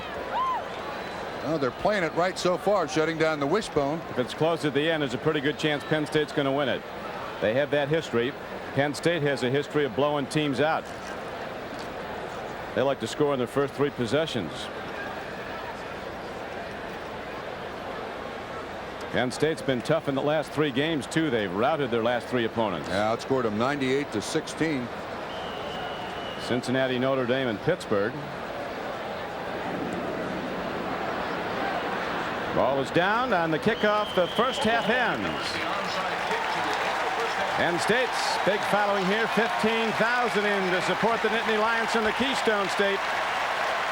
As Penn State goes to the locker room, trailing the Sooners 16-10. Now down to Jimmy Cephalo. Joe, you utilized the timeout at the end of the half, and it worked in your favor. Yeah, well, that was a big break for us because we needed a little lift, and fortunately we get to receive the ball the second half. And then I think we got to start putting some things together. We're jumping all over the place. We don't know what we're doing right now. Oklahoma is very strong and very quick, and we got to settle down and do a couple of things and start doing them better. Get a drive together, and we'll be okay. Our defense is playing awfully well. They've been on the field quite often during the second quarter. They seem to be a little tired. Well, we've played some second kids in there. So we have enough kids. We're too deep defensively. That doesn't worry me so much. I think we just got to, careless interceptions and that kind of stuff. You can't beat a team like Oklahoma with that kind of stuff. Thanks, Coach. Okay. Don? They're pretty good, though, when they go to the drawing board. Joe Paterno in Penn State as Barry Switzer takes his Sooners to the locker room, holding to a 16-10 lead. The most spectacular halftime show in college football is coming up from the Orange Bowl. Florida, City of Light on January 1, 1986, with college football's national championship game probably being played right now because Tennessee is belting Miami right out of contention. Iowa's already gone, having lost to UCLA in the Rose Bowl. And here at the Orange Bowl, it is the Oklahoma Sooners leading the Nittany Lions of Penn State 16-10. Don Criqui with Bob Trumpy and Bob Greasy. Coach Trumpy, what is your suggestions to the Sooners and the Nittany Lions at halftime? Well, first of all, Joe Paterno, I think, answered our question that beginning of the second half they'll take the ball. Secondly, Penn State has a grand total of 67 yards. That's total offense in the first half. They got 62 on their opening drive. That means for the rest of this first half, just 5 yards if my math is correct. The other thing is, I think for Oklahoma, you got to somehow get someone else other than Lydell Carr running the football. He's the only guy to really gain yards for Oklahoma. Both these teams like to run the ball, Bob Greasy, and they only have 31 to the Penn State Nittany Lions at halftime. What about the quarterbacking? I think both defenses tried to shut down the running game and force the quarterbacks to throw. John Schaefer looked good the first drive, made some good throws, but since that drive has thrown the ball very poorly. Could have had a few more picked off, had 2 interceptions that turned in for points. Schaefer has to play better if Penn State's going to try and win. And on the other side, Holloway 2 for 3 and the long touchdown pass. They've shut down his run. They want to force him to throw, and he needs just to not turn the ball over, as we said early in the ball game. Penn State people at halftime were punching walls virtually over the long ball they gave up. The Nittany Lions beaten on a 71-yard touchdown scoring play. Rarely have they been beaten, Trump, this year in a long pass play. I think the critical part of this play was that Ray Isom, the safety for the Penn State Nittany Lions, was out of the ball game. His backup Bookman was in there in coverage, and Keith Jackson, at 6'3", 240 pounds, just flat outran that defender down the field for a 71-yard touchdown. One thing I think that's going to bear watching in the second half is the pursuit of Penn State getting after Holloway, the very quick little Oklahoma quarterback. He's taken a lot of hits. He did fumble once late in the first half, which led to a Penn State field goal. But for the most part, Holloway has really done a good job holding on to the ball. They expected to cough it up much more than they did. Don, I can tell you, there are some situations where a player tries to do too much as you look at the first half stats. And the most impressive thing is just the lack of total yardage by both of these teams. Now, both teams come in with outstanding defenses, but I think everyone involved on both sides of the ball expected more than 67 yards total offense for Penn State and 136 for Oklahoma. Oklahoma's done nothing out of the wishbone. Lydell Carr Of the 53 yards rushing for Oklahoma, Lydell Carr has 45 of them. Jamel Holloway, who has 4 100-yard rushing performances so far this year, is -6. As a matter of fact, 4 of the running backs for Oklahoma have 18 carries for just 8 yards. Notice where they have the Boomer Schooner locked up. Sooner. Those horses won't be running tonight. A year ago, when Washington and Oklahoma met in the Orange Bowl, there was a bad turn of events for the Sooners when the little horses came on the field at the wrong time. Let's watch. Wrong time. Let's watch. Orange Bowl, 1985. Oklahoma and Washington were tied at the half. The Sooners moved into field goal range, and a legal procedure foiled the first attempt, but no one told the driver of the Sooner Schooner, resulting in a 15-yard unsportsmanlike conduct penalty. Oklahoma missed its second attempt. The Huskies scored twice in 62 seconds, winning an exciting Orange Bowl 1 year ago. Now the Sooner Schooner is off in a corner. Locked up. There to stay. Little horses ready to come out at any moment's notice, but they'll not be called on tonight no matter what the Oklahoma Sooners do. It took a field goal off the board last year, and Washington quickly hit on some scoring plays and scored a major upset that may have cost Oklahoma a national championship. Updating, as Bob Costas was telling you at halftime, Tennessee, with its fine defense at the Sugar Bowl, despite being a big underdog, the Volunteers are blowing out Miami of Florida, number 4 in one poll, number 2 in another, 28-7. That game in the third quarter. So in all probability, with Iowa having been beaten today in the Rose Bowl, the outcome of this game will indeed determine which team is national champion. Penn State or Oklahoma, the Sooners holding to a 6-point lead as we go into the third quarter. The outset of the game to delay his decision as to choice with the coin flip. Now the second half, or defer his decision for the choice of the coin flip. They're going to take the ball now to begin the second half. And in 6 of Penn State's 11 victories so far this season, they have come from behind. Barry Switzer in his 13 seasons at Oklahoma with 83% wins. That's the best in the nation among the long-term coaches.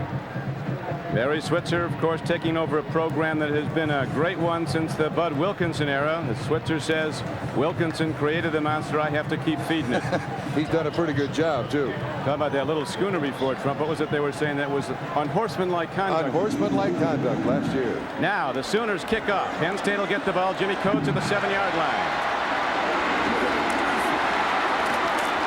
Out to the 30, and Oklahoma throws him back after a 23-yard return. And Penn State comes on offense, 1st and 10. John Schaefer at quarterback, intercepted twice in the first half.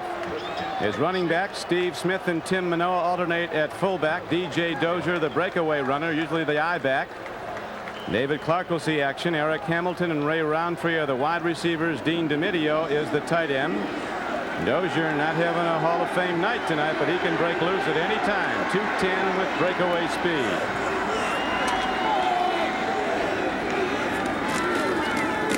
Dozier. And the Sooners are right there to chop him down. Casillas gets him neck high. Loosen up Jamel Holloway. Those stats for DJ Dozier did not improve on this down. You see Tupper and Casillas taking on the center. Casillas there to make the tackle. And in the first half, Schaefer was 5 of 15 for just 36 yards, 2 interceptions. His last 5 passes thrown in the first half, 3 incompletions, 2 interceptions. 2nd and 9 now for the Nittany Lions at their 31. Dozier breaks it for the moment and hits out close to the 40 and very close to a Penn State first down. We'll see where they spat the ball. It should be no more than a yard short. Sonny Brown, who had one of those first half interceptions for the Sooners, came up to make the play. Jeff Tupper, Tony Casillas, and Steve Bryan across the defensive front of Oklahoma. The linebackers stood out throughout the first half. Darrell Reed and Kevin Murphy at the outsides. Miliazzo and Bosworth inside. That was the longest Penn State run of the game, an 8-yard advance. They take a 2-footer right here. That's what they need, less than a yard. Got to get the ball to the 40 for a first down.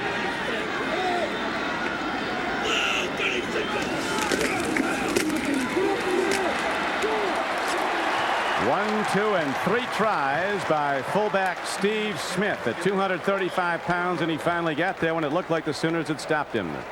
Paul Meliazzo on the tackle. That is sheer determination by Steve Smith not to be denied.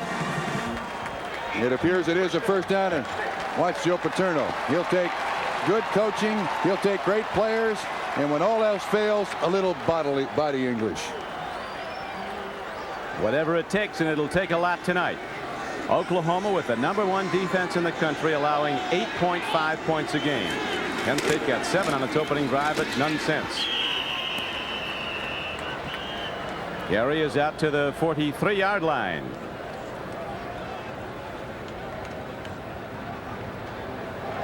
Steve Smith on the carry. This is the correct Cotton Bowl score. Wrong numbers up earlier. Texas A&M defeating the Hat Dives Auburn War Eagles 36-16. Now on 2nd down and 8. The Nittany Lions ready to roll it from the 32, and here's Schaefer. 42-yard line. That's going to be intentional grounding. Almost got it to row F. I think he threw the ball so far out of bounds. You're going to call intentional? No, it's going to be holding against Penn State. I think, yeah, they're going to call holding. That's about as far out of bounds as I think you can throw a football. Stops the clock with 12:29 to play in the 3rd quarter. Oklahoma's been able to keep pressure on John Schaefer throughout this ball game, but even when he's had time, with the exception of the opening drive of the ball game, as Bob Greasy commented at halftime, he's not thrown the ball well. This defensive line and linebackers of the Oklahoma Sooners, good pressure, but see, he's got time there to throw. There's good coverage downfield, and they're only running 3 guys out there. That's the 2 wide receivers and the tight end. 47's a big number in the storied histories of Oklahoma and Penn State football. Been 47 years since Penn State has had a losing season. Can you believe that? And Oklahoma has the all-time winning streak, 47 straight games. Running high with the ball is Michael Timpson, a sprinter from Miami, and he crosses midfield, gets down to the 48-yard line. They liken him to their former All-American at Penn State, Kenny Jackson, now the Eagles. 21 yards, but Timpson is a lot faster. This is the first time this young man has ever played on the surface of the Orange Bowl. Grew up in Miami, Florida, was a great track star here at Hialeah High School. And he almost breaks it, 21 yards. That's the longest gain of the night for the Penn State Nittany Lions. Oklahoma in the lead, 16-10, early in the 3rd quarter.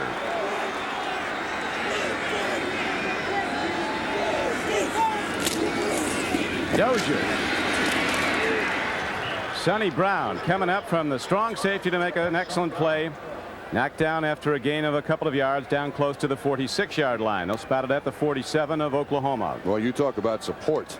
These Oklahoma defensive backs, when that ball is snapped, expecting Penn State to run by formation, they are flying to the line of scrimmage. Sonny Brown there to take on the lead blocker and stop Dozier for little or no gain. DJ Dozier, who had over 700 yards rushing, now it's just 20 yards and 9 carries.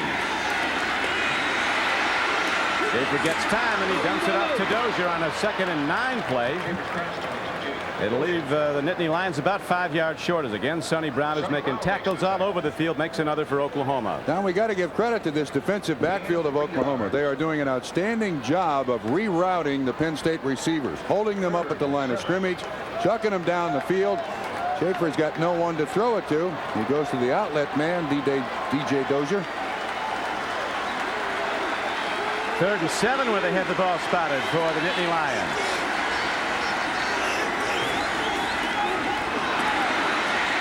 Good recovery by Schaefer, and a strike to the video. It's a first down for Penn State to the 33-yard line of Oklahoma.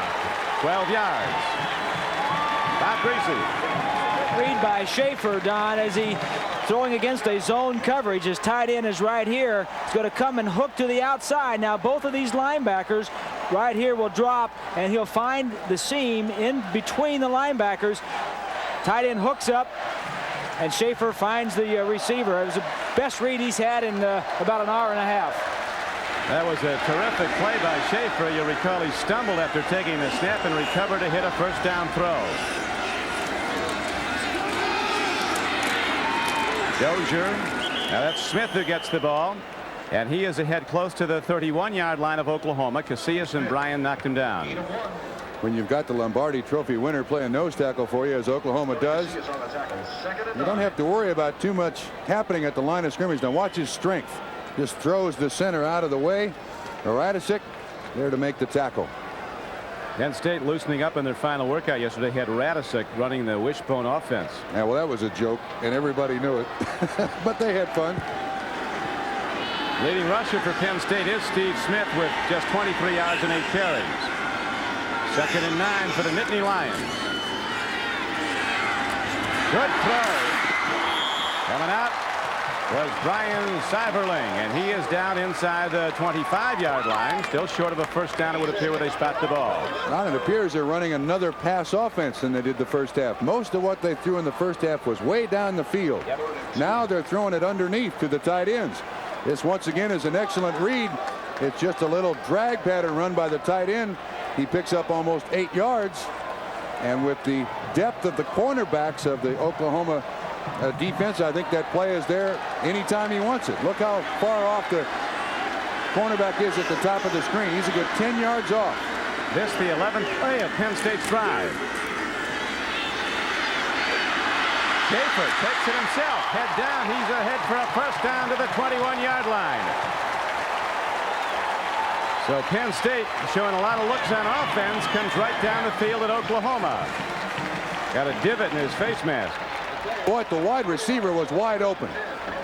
Watch what happens here. There is no problem whatsoever getting the ball to Timpson. The defensive back is way off in coverage, but for some reason, Schaefer prefers to run, but he does pick up the first down. 12th play of the drive coming up. 9:10 to go, third quarter. They're going to air it out again. A long ball. Timpson's out there. Intercepted again. Sonny Brown comes down with his second of the night. Into double coverage again, Don. Tight end was wide open. Boy, it starts to hurt bad. Joe Paterno absolutely apoplectic over that throw. There's double coverage. There's no way Timpson's going to make that catch unless he's the Jolly Green Giant. You can't keep throwing it into double coverage. Those receivers can't come up with a great play every time. Yeah, this Sonny Brown's done some job for the Sooners, though. He's picked off 2, and the Penn State drive is dead. Back at the Orange Bowl, John Schaefer just threw his 3rd interception, as we remind you that the 1986 Orange Bowl is brought to you by Porsche, inviting you to see the 944 and the new 944 Turbo at your authorized Porsche dealer. By Snickers, packed with peanuts, Snickers really satisfies. And by General Electric. At GE, we bring good things to life. 12-play, 49-yard drive by the Penn State Nittany Lions. 5 minutes and 58 seconds. Schaefer's 3rd interception of the evening. Oklahoma looking to get room to operate. They can't. The Schaefer interception. Well, John Schaefer appears Bob Greasy went to a guy who was double covered, and there was somebody ready to score a touchdown up the gut. Timpson right here. Now the double coverage is going to come from the safeties. They're splitting. Now watch the tight end as he goes down the field. Schaefer throws it to the bottom of your screen to Timpson. Now look at the double coverage. Now if you stop it right a little bit further, right here. Look at the tight end right in here. Wide open. 6 points. So with 9 minutes to go in the 3rd quarter, Oklahoma gets the ball for the first time. Still first down. The penalty was signaled against the Sooners in the last play, penalized half the distance to the goal, so they start out almost backed up to their goal line. Penn State's not giving them much. Another marker goes down. Tell you what, Don, the wishbone in this situation does not work very well, because you got to wait to see what the defense does. Another illegal procedure penalty against Oklahoma. They can't get it any closer to the goal line. But the wishbone doesn't function very well here, because the quarterback has to read what the defense does. If anyone makes penetration, you look for turnover or you look for a possible safety. Just saw the Miami-Tennessee score flash. Miami Hurricanes talking national championship, and with reason going into that Sugar Bowl game. That conversation is over now unless they mount a miraculous comeback. This is it. This game will decide the national champion of college football. The Sooners leading by 6, but in trouble deep in their own end as the Nittany Lions stuff the run again. Lydell Carr trying to just get some room to operate for the Oklahoma offense. Once again, you don't like to point fingers, but the center Ewells against Russo. Nice double team, although you hope the center helps a little bit. And Russo in to make an assist on the tackle. Lydell Carr still, in my estimation, slow getting to the line of scrimmage, Don. He's up close to it where he lines up. Penn State defense tough and unrelenting. They'll keep pounding all game long, looking for turnovers. Second down and almost 10. Holloway living dangerously, and it'll be third down and 10. Spencer Tillman coming out of the backfield. Jamel didn't see the end of that play. He was looking at the Miami moon. Good coverage, though. Watch Shane Conlon once again, number 31 of the Penn State Nittany Lions on the blitz. He wants to get to Jamel Holloway. Holloway does get him on the ground. Ball overthrown to the sideline. Well, it's third down now and almost 10 yards. This is going to be tough for the punter to function if they don't gain some yards on this one. Great second look. Our producer tonight for NBC Sports is George Finkel. Our director John Gonzalez. Executive producer Michael Weissman with us as the Sooners try to bust it out, and the Nittany Lions come hitting hard. Lance Hamilton came up, so did Shane Conlon. So now the Sooners have to kick it away from their own end zone if they can. They don't have a lot of room to do it. Lydell Carr on the carry. Safest thing is to go to the fullback, but now Winchester will have no more than 13 yards to function back there, and if his heel hits that white line, it's a safety. Winchester, a standout punter from Marietta, Oklahoma. Snapper drills it, and Winchester does too as Jim Coates pedals back to his 49. Reverse. Timpson gets the ball. There's some blockers, and Michael Timpson coughs it up. Oklahoma has the ball at the Sooners' 42-yard line. Gift wrapped.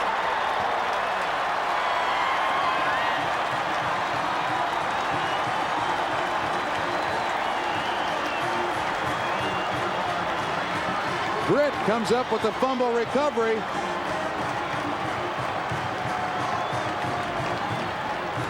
This is a well-orchestrated play. It comes at the right time, too. They run it into the short side. Most of the punt coverage will be protecting the wide side of the field. Let's see if we can see who makes the hit. 60 makes the hit. Mike Mantle, Mickey's nephew. Mantle's hit it all different ways. This one does it with his shoulder pad, and Oklahoma has it back. Interesting so far tonight, Trump. The high-risk offense of the Oklahoma Sooners, high-scoring high risk, has only turned the ball over once. Penn State, a conservative team, has coughed it up 4 times. 3 interceptions. 3 interceptions and a fumble there by Timpson. His special teams turnover the last down, the punt return. Spencer Tillman runs the ball for the Sooners and gets it out to the 44-yard line. I think it's quite evident also that the Oklahoma complex wishbone game has been simplified. They don't want to risk a lot of pitchbacks. And I think they had to simplify it a great deal because of the great job that the Penn State defense has done so far on that wishbone this evening. Paul Miliazzo, linebacker, being attended to on the sideline. Barry Switzer talks about how you have to run these plays 1,000 times to get them to work because 999 is not enough. Right now they go right back to the first back, fullback Leon Perry on 2nd and 8. He didn't get much. Might have got a couple down out to the 46-yard line. Outside linebacker Don Graham of Penn State knocked him down. Still running yardage for Oklahoma coming out of the fullback spot. Penn State done an outstanding job of shutting down the other 2 options on the triple option, the quarterback keep and the pitch. Miliazzo limping off. Doesn't get the credit of the other defensive players, but he's a standout every game for the Sooners. Mixed in with all the All-Americans. Jamel fires on the run. A well-drilled ball. A free ball on the field for the moment. Derek Shepard had it. He caught it. He lost it. And Penn State has the ball. No, let's see if they ruled it. No, they do not. They're counting it down. Don, that was intended to be a pitch. Could you see the Oklahoma running back coming out there behind the receiver? Sure looked like he was looking at Shepard. He throws this ball, but see the running back out of the backfield? Oh, I think he's back. Yeah, he's trying to pitch it back. I think you're right. Patrick Collins was the trailer. Oh, wait a minute. They call that a reception? Ooh. That's pretty shaky right there. It was a reception. It would seem to be a fumble, but the Sooners get the ball and a first down. Now Holloway turns the corner. The first big gainer he's broken, getting upfield on the wide sweep. 13 yards on the pickup. Now, once again, let's watch this pass reception. It's they fake the first option to the fullback, and he throws it. Catch is made by Shepard. They call it a catch. The ball is loose. I don't know how Oklahoma got the ball and 10 yards on that particular instance. Seems to me they got one going their way. Isom down again.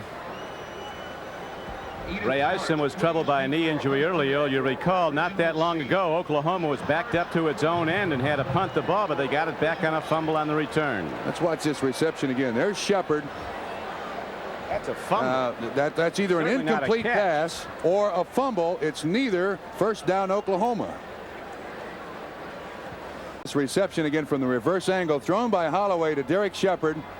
Is this a catch? He has the ball, 1 foot. If my estimation, that's an incompletion. No way. But even if it's not an incompletion, it's a fumble, and Penn State has it. I mean, they lose 2 ways, not 1, 2 ways. But the Sooners have the ball, and now they have it first down at the 32-yard line of Penn State. Leon Perry gets the call, drives it ahead close to the 29. Some walking wounded out there now. One of them, Ray Isom. Now they're looking at the knee that he had taped in the first half again, probably loosening it up a little bit. And there's Tim Johnson, who, well, they are bandaging up for the rest of this football game. I would say that this game has been a very well officiated one, though, by the Southeastern Conference team. Except for that play. Yeah. Duffy Doherty used to say there ought to be a Hall of Fame for officials. They win a lot of games. Handoff straight ahead, and the Sooners belted on down to the 20-yard line. Lydell Carr gets it. And the Sooners drive on. A big turn of events in this game as the Sooners were backed up and stopped in their own end. When they punted, Penn State fumbled it right back. Now the clock shows 4:56 to play in the third quarter. 16-10, Oklahoma's in the lead. One thing about Oklahoma, they are persistent, aren't they? They are not about to give up on this wishbone. They'll keep giving it to Lydell Carr until they get it down to the goal line. Hand up to Lydell Carr, and he's down inside the 5-yard line, breaking 3 tackles en route. A 17-yard gain on the play. Came into the ball game averaging 4.3 yards per carry. But Don, I think the Penn State defense is getting a little tired. You can see the arms going out there to try to make the tackle, and that generally is an indication that your team defensively or offensively is getting tired. That's the longest run tonight, I think, by Lydell Carr. 17 yards, first and goal. Anybody. Holloway broke one for 13 a little earlier. Now the Sooners leading by 6, challenging late in the third quarter for another score. Holloway gets back. Ball on the field, and let's see, it's Oklahoma's ball, but back at their 16-yard line, and a penalty marker comes in after the play. Patrick Collins on the recovery. It's a 12-yard loss.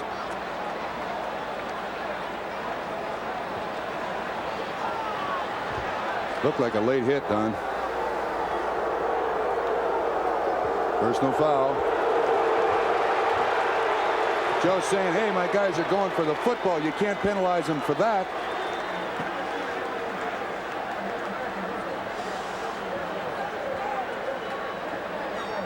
Joe Paterno, not a happy guy, and with reason. In this drive, that's 2 big calls that have certainly hurt Penn State. That incompletion, and now there's Collins with the ball. That looked like a late hit, though, as they look at it back. They piled on. There's no question about that. It's hard to legislate aggressiveness out of the game of football, though. I mean, you want your kids to be flying around out there as best you can. Somebody might have been quarterback hunting, though. Second and goal from the 8-yard line. That was Patrick Collins on the recovery. Jamel Holloway almost threw that one right away. That's the official clock keeper there. Paterno is upset. Joe Paterno, as we mentioned earlier, has brought 3 teams in the past to the Orange Bowl, and they all came away victors. All finishing unbeaten seasons. 69, Nittany Lions beat Kansas by a point. 70 they beat Missouri, and 74 they beat LSU. If he could kick dirt right now, he would, right on that official's shoes from the Southeast Conference. These guys are loaded double barrel flags there. They got a couple of them going. Yeah. Penalty stands, though. The 25-second clock has malfunctioned. 25 seconds will be kept on the field.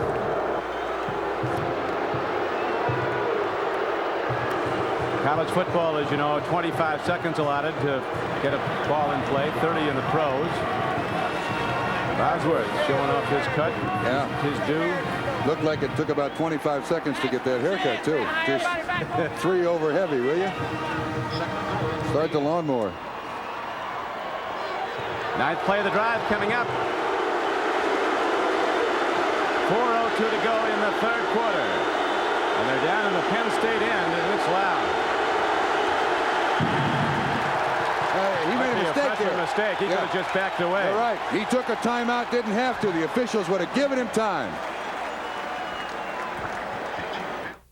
In all the years that I've been associated with Penn State, I've played there for 4 seasons. I have never seen Joe Paterno as angry as he has been over the past couple of weeks. He talks a lot about poise with his club, and they seem to be a poised group, but it appears on the field and on the sideline, Penn State is losing some of the poise that Joe Paterno talks about. Gentlemen. Coach looked like he's ready to rip off one of those Brooklyn left hooks there.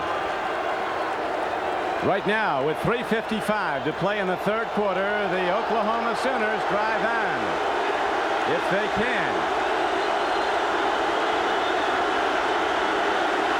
Jamel Holloway with more than the Penn State defense to contend with here, but they get the snap off, and Carr takes it down to the 6-yard line. 2nd and goal play was good for 2 or 3. Tackled by Bob White.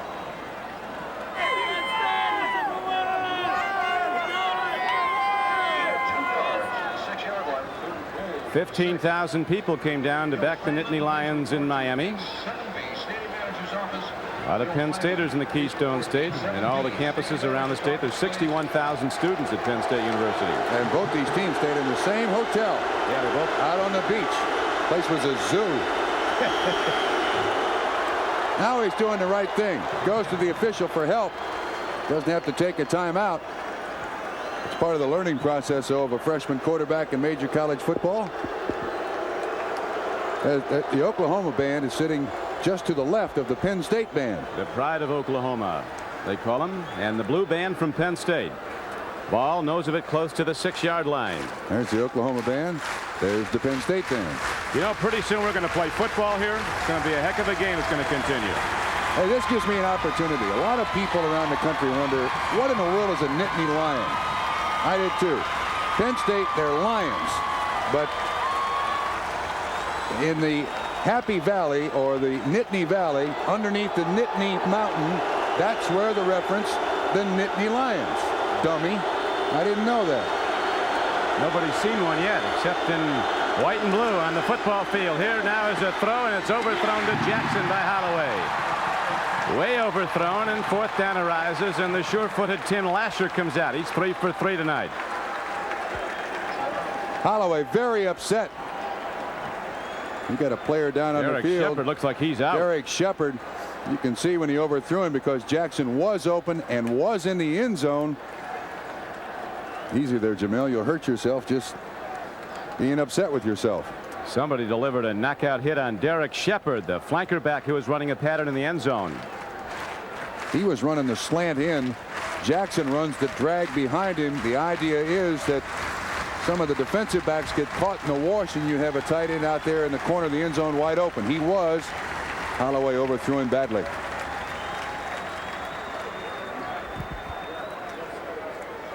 Got Jamel on the headset now as Derek Shepard is being attended to. Let's take a look at that last pattern as Bob Greasy goes back to the blackboard. There's Shepard down here, and he's going to run a slant, as you were saying, Bob, and he's going to get creamed right in here. Now he's looking back for the ball. He doesn't see the defensive back delivering. As he's looking back for the ball. Now watch right here as he runs right into the safety, and it's lights out. Oh, that's a Floyd Patterson hook right there. Wow.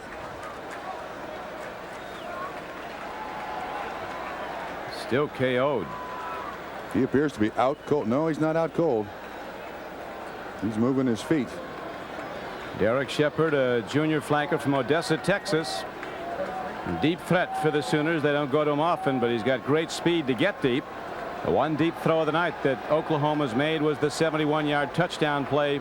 Jamel Holloway hitting the All-American tight end Keith Jackson for a touchdown that brought the Oklahoma Sooners out to a 10-7 lead. The first lead of the game. They since extended it to 16-10.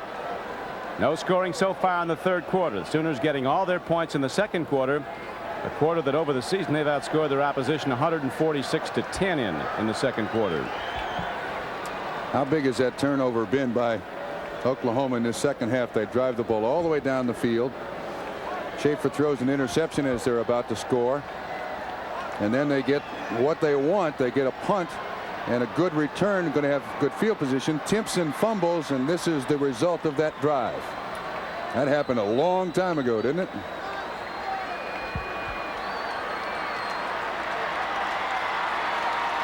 And it's good to see that Derek Shepard is getting up, but slowly after that hard hit put on him. Looking back at the ball, and knockout blow delivered by a Penn State defender. Clean hit.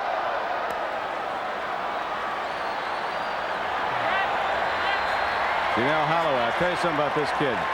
He's a great young guy. You know, he's very confident.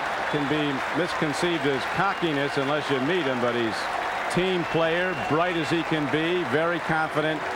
Stepped in here as a freshman, and he might be quarterbacking a national championship team by night's end. No question that an injury to Troy Aikman, starting quarterback in the fourth game, the second quarter of the fourth game against the Miami Hurricanes. Aikman breaks his ankle. Holloway comes in, and the Sooners, with Holloway at quarterback, have averaged close to 475 yards total offense per game, close to 38 points. And Shepard looks like he's in next week or last month, whichever you want to choose. Whoa.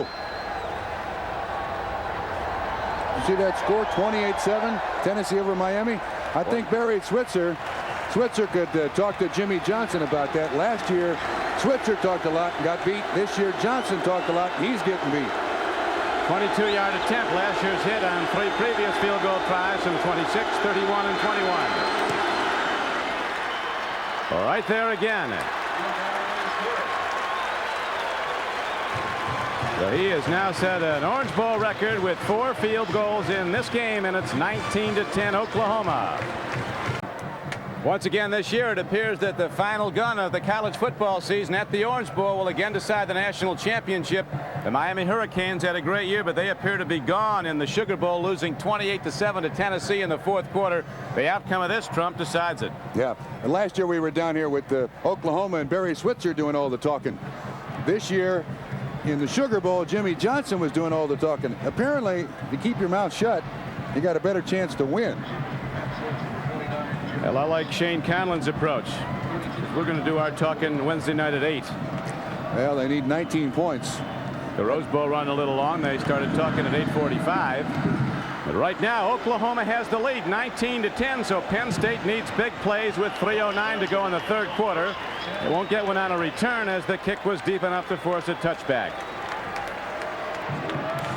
Joe Paterno staying with John Schaefer. He has not had one of his career games tonight. He's thrown into double coverage, 3 interceptions. While we have a moment, we'd like to welcome station KOMU Television, Columbia, Missouri, returning to the NBC family.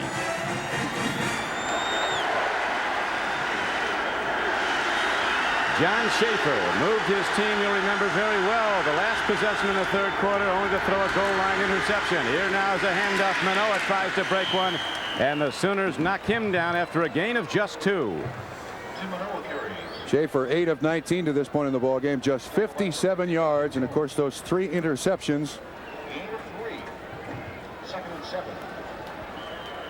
Nittany Lions aren't a passing team. They make no pretense about that. I think they came in 40th in the country in passing. They're going to have to start throwing against this Oklahoma defense because they don't give you the pass or the run. Number 1 in America. And a leader by 9 on the scoreboard. Here's Schaefer ready to put it up.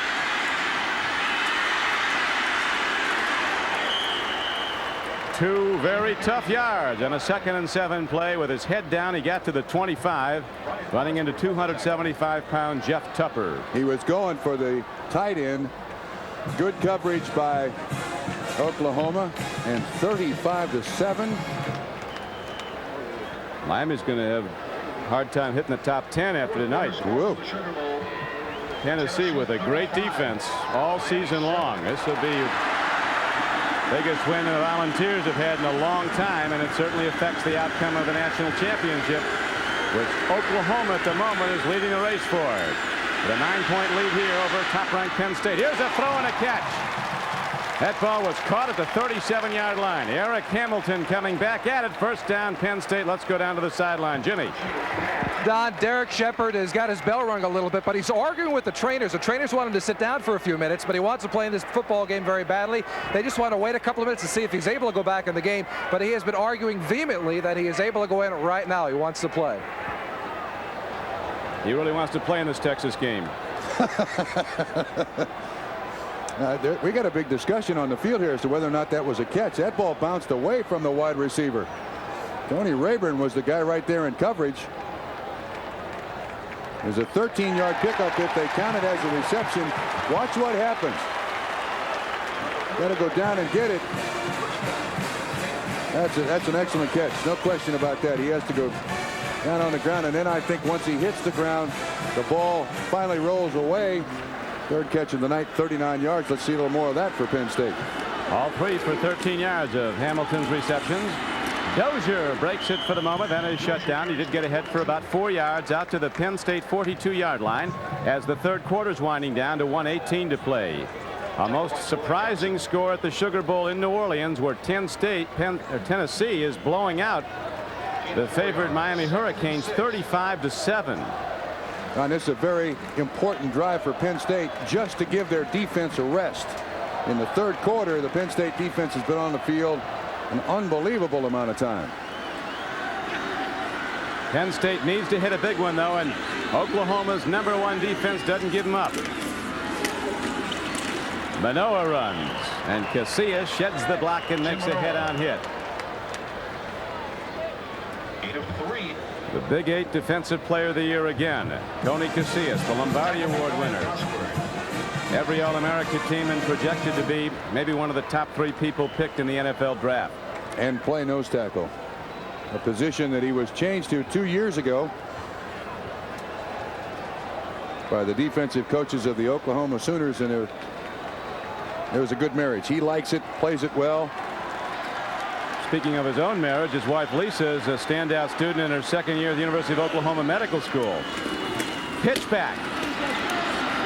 David Clark gets ahead, and he has a first down for Penn State as he gets to midfield.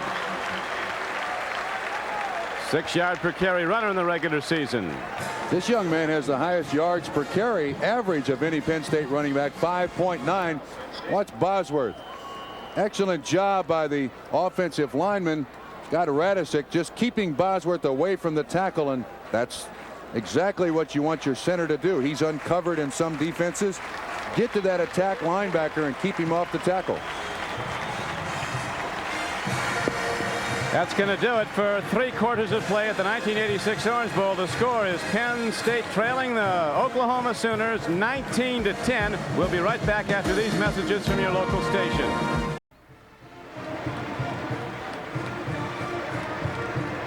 The numbers through 3 quarters of play at the 86 Orange Bowl, but the big bottom line numbers: Sooners 19, Nittany Lions 10. Our NBC statistician Ross Schneiderman pointing out front that Oklahoma was outrushed 34-8 in the third quarter. Sooners had only 8 yards rushing. Big difference is the 4 turnovers by Penn State tonight. That's why Oklahoma leads. Dozier's going to put it up. Wide open man. But he can't get to the ball. DJ Dozier let it go too far as he unloaded it for Eric Hamilton, the senior from Cleveland, Ohio, who's caught 3 tonight for 39 yards and almost went the distance had he gotten that one. It was a great fake, too. Look at the way Manoa goes out there to make a block.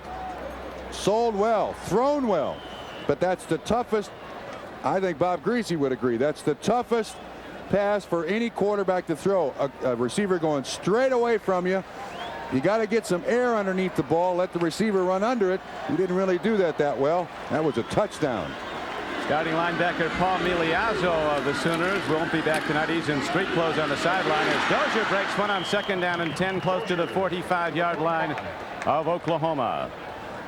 Kevin Murphy, the outside linebacker, made the stop for the Sooners. Tupper, Casillas, and Bryan going the distance for the most part on the defensive front. Darrell Reed and Kevin Murphy outside backing the line. Bosworth, Miliazzo was in the middle. Dante Jones in. Penn State now with a passing down against the #1 defense. Denidio sets to the right. 89. They could be looking at him. How about a screen?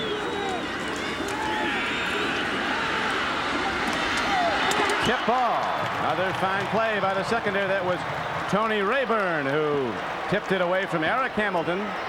Now let's go back to Jimmy Cefalo. I'm at the sidelines with Paul Miliazzo. Paul, you've broken fibula. You're out for the football game. Yeah, I am. You know, just some things happen like that, and I guess I'm glad it's the last game of the season, and that, you know. But on the good side, Tennessee is winning the football game by a score of 35-7. That means a national championship if you're able to hold on. That's great. I mean, that's a dream for us, and that's the only thing that's keeping me from tears, because with the national championship, that's something we look for all year long. Thank you very much, gentlemen. On into the end zone, 45 yards, but only a net 25 as it comes back out on a touchback. So the Nittany Lions get the football, and they have to make something big happen soon. As right now, they have to wait to get the ball back. Oklahoma with a 9-point lead, ready to take over 1st and 10. 1986 Orange Bowl is brought to you by Plymouth, division of Chrysler Corporation. Plymouth, the pride is back. Born in America again. By exceptionally smooth Michelob. Where you're going, it's Michelob. And by Napa, all the right parts in all the right places. Don Criqui with Bob Trumpy, Bob Greasy, and Jim Cefalo at the 1986 Orange Bowl in Miami. Again, this game, the signal event in college football. For the 4th time in 5 years, the national championship on the line. As Spencer Tillman breaks it for the Sooners. And he's all the way out across his 40 to the 41-yard line. Mr. Greasy will now show us how it all works. Well, watch the left guard right here, Hudson. He's going to pull and make a trap block, and the runner is going to cut back a little bit. But watch the left guard as he pulls behind the line of scrimmage and blocks out on the defensive end. Running back makes a good cut back upfield. Tillman with a 20-yard gain has now gained 32 for the night on 5 carries. The rushing yards have come with great difficulty. Liddell Carr has taken a pounding by that Penn State defense as he carries on 1st down out to the 43-yard line. Got about 2, but the Sooners now with a 9-point lead in the national championship. Probably waiting at the final gun if they can hold on. Are right now trying to run the clock, and it's moving with 13-14 to play in the game.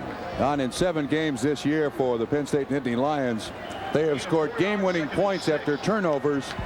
That's what they're looking for right here. They need somebody from Oklahoma to put the ball on the ground. Sooner wishbone has been simplified in this game. It's an offense based on quickness and deception, but they've given it to the fullback more than anyone else. Just a straight-ahead dive. Time 2nd back through. Tillman's ridden down. On 2nd and 7, he didn't get a thing.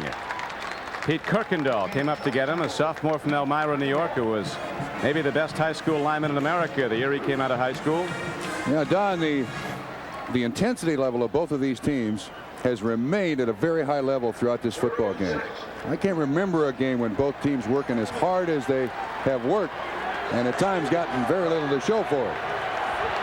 Derek Shepard knocked out not that long ago, gearing up. 3rd and 6, Oklahoma.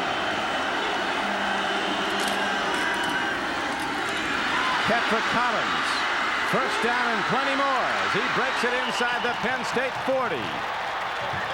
Lance Hamilton was one of the tacklers along with Ray Isom. And there's 12:01 to go in the 4th quarter of this football game. That's the first carry of the ball game. Good for 18 yards, and that's the first time the pitch has worked for the Wishbone from Oklahoma tonight.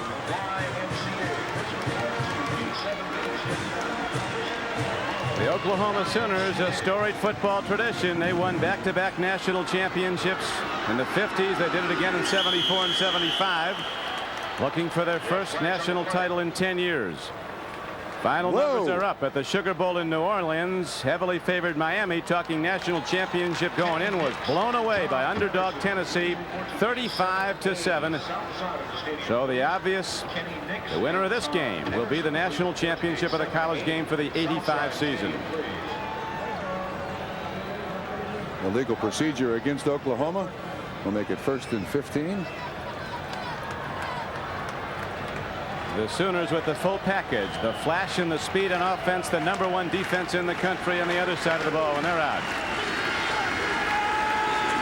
1st and 15. Look at that strike. Isom comes up. What's a hit on Leon Perry? Maybe from Pat Jones, the coach of Oklahoma State, said it best. He said Oklahoma isn't #1, they're #2. I rate him behind the Chicago Bears. Now, the defensive line of Penn State, though, has done an outstanding job. That's Polamalu making the tackle there on the fullback Leon Perry, and the Wishbone just hasn't worked tonight, even though there's 19 points on the scoreboard and a 9-point lead for Oklahoma. Sooners with that array of great runners who can break any play the distance. Jamel Holloway calls his own number, working hard. He's down. Fumble. Free ball.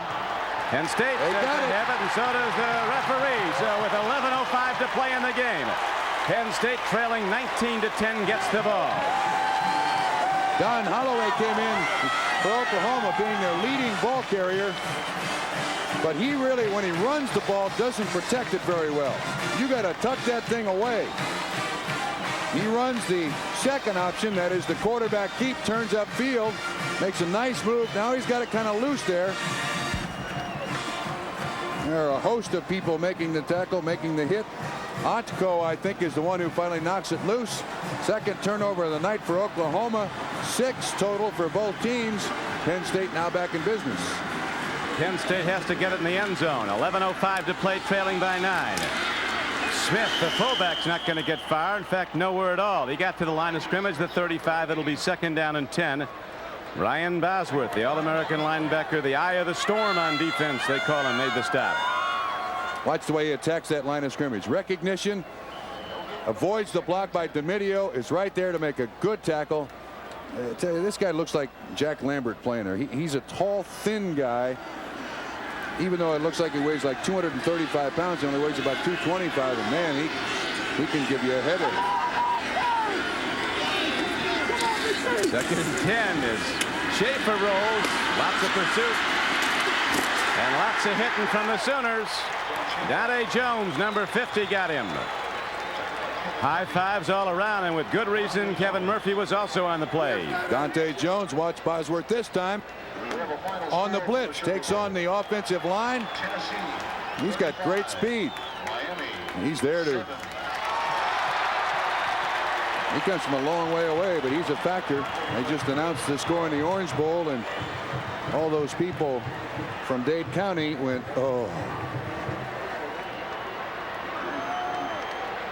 Schaefer now 9 for 21, throwing the ball for 70 yards, but the big number, the 3 interceptions. Throwing a strike. DeMedio has it, but there's virtually way short of the first down. It's some gain out to the 39-yard line of Penn State. But right there to ride him down was Tony Rayburn of Oklahoma, as Coach Switzer is starting to think championship ring right now. Coach Paterno knows his team is in trouble with 4th down coming up. He's got to kick the ball back. Clock running. 9:15 to play in the game. The national championship game at the '86 Orange Bowl.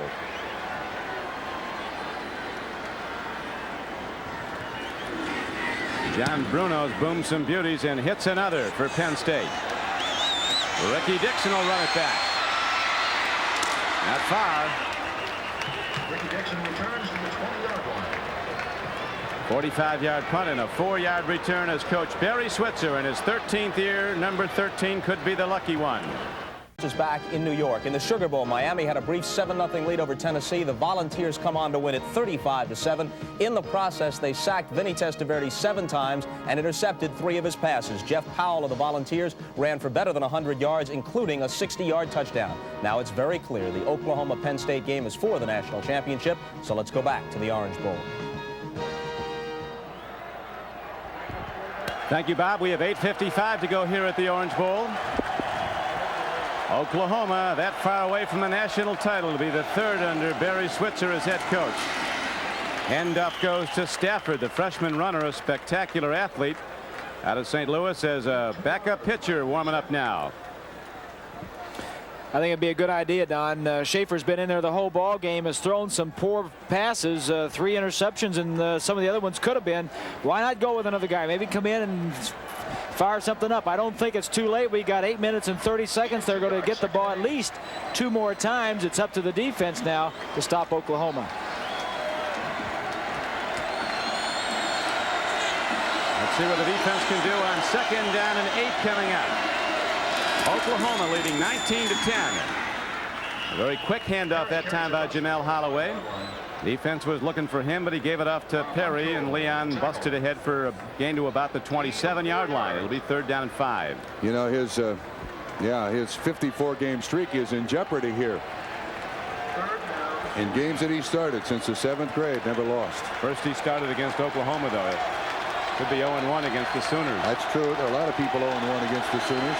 Penn State is. They've only played Oklahoma once before. Lost to them 14-0 in '72. End up. Sooners run the ball, not very far, but they're going to be short of the 1st down. They send out their kicker, their punter, with the clock running 7. That's it, 7:28 and ticking. Don, you can tell that Penn State is really going after the football, trying to come up with a turnover. Let's watch and see if they try with a punt block here, just to disrupt Oklahoma, get good field position, anything like that.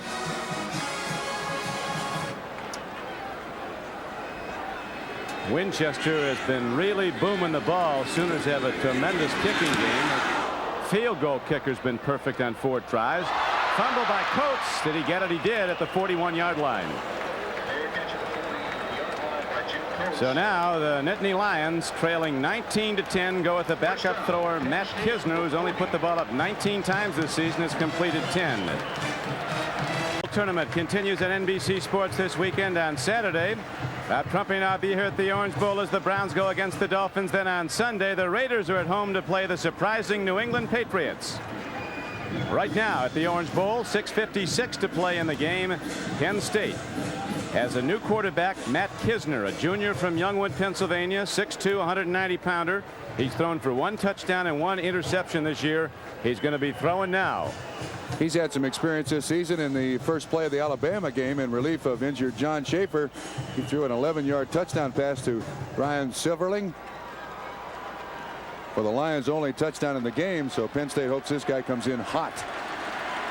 Tough, isn't it, Bob Greasy, to come in at this point, though, off the bench in a game you have to throw in to win? Get to Bob in a moment. It's right now. It's 1st and 10 for Penn State. Kisner dropping back. Dozier gets it on a swing. And these Sooners are striking. They swarm to the ball, relentless in their pursuit. And Dozier got ahead for only about 4 yards. What about Bob Greasy coming off the bench with very little warm-up time with the pressure of a national championship game on? Well, there's no question, Don, he's going to be nervous, but the good part about it is he knows it's not going to be his fault if they lose. He can be a hero, so he's got to think positive. He says, I'm coming into this game, I've got everything to gain and nothing to lose because I'm 9 points behind already. Schaefer, let's pass for only 76 yards, was intercepted 3 times while he was in for the Nittany Lions. Dozier breaks one. First down, Penn State. He's down to the 47-yard line with 6:04 in the clock running. A 10-yard gain. Now, sometimes just a quarterback coming in, whether he does anything good or bad, just his sense in the huddle can lift you as a football player. If he comes in and he claps his head and he says, "Gentlemen, here we go. Forget what's happened at this point. We're going to the end zone." It gives you a little mental lift. Rayburn on the ground. Tony Rayburn's made some big plays tonight for the Sooners, made them all season long. We'll be back after this. Timeout on the field with 6:04 left to play. Penn State having to change quarterbacks. Their starter, John Schaefer, threw 3 interceptions, moved his team well on 3 different drives, but when they get down close, the coverage was there, and so were the interceptors, and so John Schaefer, number 14, will watch the rest of this on the sideline. He's a junior, will be back next year. And the thing about John Schaefer is he's not thrown the ball badly. He's made bad choices, and the position of quarterback is a position of choice. You design an offense to take advantage of a defense, and it all goes back to that drive at the other end of the stadium when Penn State's about to score. We have the tight end open down the middle. He throws it into double coverage on the outside, and all of a sudden things start to go apart for Penn State and John Schaefer, and now Kisner in to try to rescue this football game. That will take some doing with 6:04 to go. The national championships 50, 55 and 56 under Wilkinson, 74 and 75 under Switzer, as the Sooners could be closing in on national championship number 6.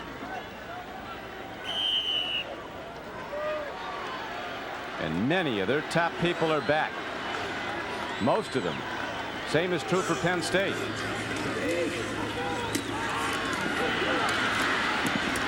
Another big play by a Sooner defender. Diving at the ball was Bosworth, breaking up a play. He reminds you a lot of Lambert, a former Steeler great, the way he gets downfield. Kisner throws the ball better than Schaefer, a better passer. This time he's going to roll to his left side. He's got to get his shoulders square. Does a good job of it. Pretty good motion. He got his shoulders square to the line. Trump, you were talking a little bit earlier.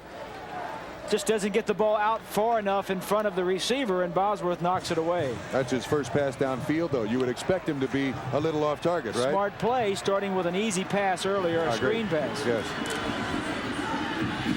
Pitch. With the ball to Smith. He's got a Penn State first down to the 33-yard line of Oklahoma. And a penalty marker down. That stops the clock with 5:44 to play in the game. That's going to be against Penn State, too. A late hit by Penn State. Trying to help on the block. This is a shovel pass. There is no jeopardy here for the Penn State Nittany Lions. This ball is dropped. It's a forward pass. Smith, a real load. Oh, you see the hit that he puts on Ricky Dixon, knocks him out cold. Joe upset. This play's coming back. They make a lot of smart plays in the Nittany Lions. That was a dumb play. Well, it's a frustration of being down 19-10, working so hard for your shot at an undefeated season and a national championship, slipping away. 5:44 left, and the offense really hasn't done its job tonight. Struggled somewhat. You take out your frustration with a late hit, and it hurts. The only Oklahoma loss this year was 27-13 to Miami, and of course that gave Miami a lot of impetus to contend for a national championship and talk about one, but Miami was beaten 35-7 in the Sugar Bowl by Tennessee. Scott Radisick is the young man that the penalty will be called on now. Penn State will have a first down. It's a dead ball foul. Then they mark off 15 yards, make it 1st and 25. Referee IA, a team of Southeastern Conference officials from a neutral conference. Oklahoma, of course, a member of the Big 8, and Penn State an independent. Interesting. That was a 15-yard pass completion and a 15-yard penalty. This play will start from the same place the last one did.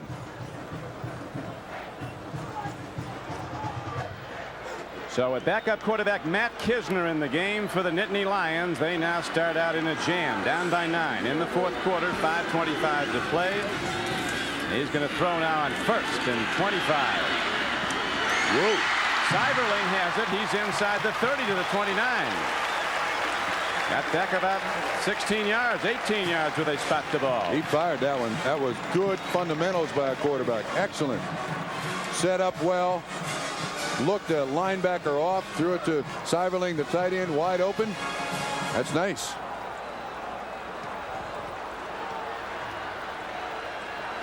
There's a distinguishing characteristic about this Penn State team. It's character. They fought back from behind all season long to win games and go 11-0. Kisner has now put the ball up 4 times, completed 3 for 36, and he's ready to fire again. Another strike. Seiberling out of bounds for a first down. 4:34 to play in the game. Oklahoma leads 19-10. 13-yard pickup by Seiberling, just a pattern underneath the zone coverage by the Oklahoma Sooners. Good protection. Kisner has time to look out there in the flat. Another first down. Now 3 catches, 37 yards for Seiberling.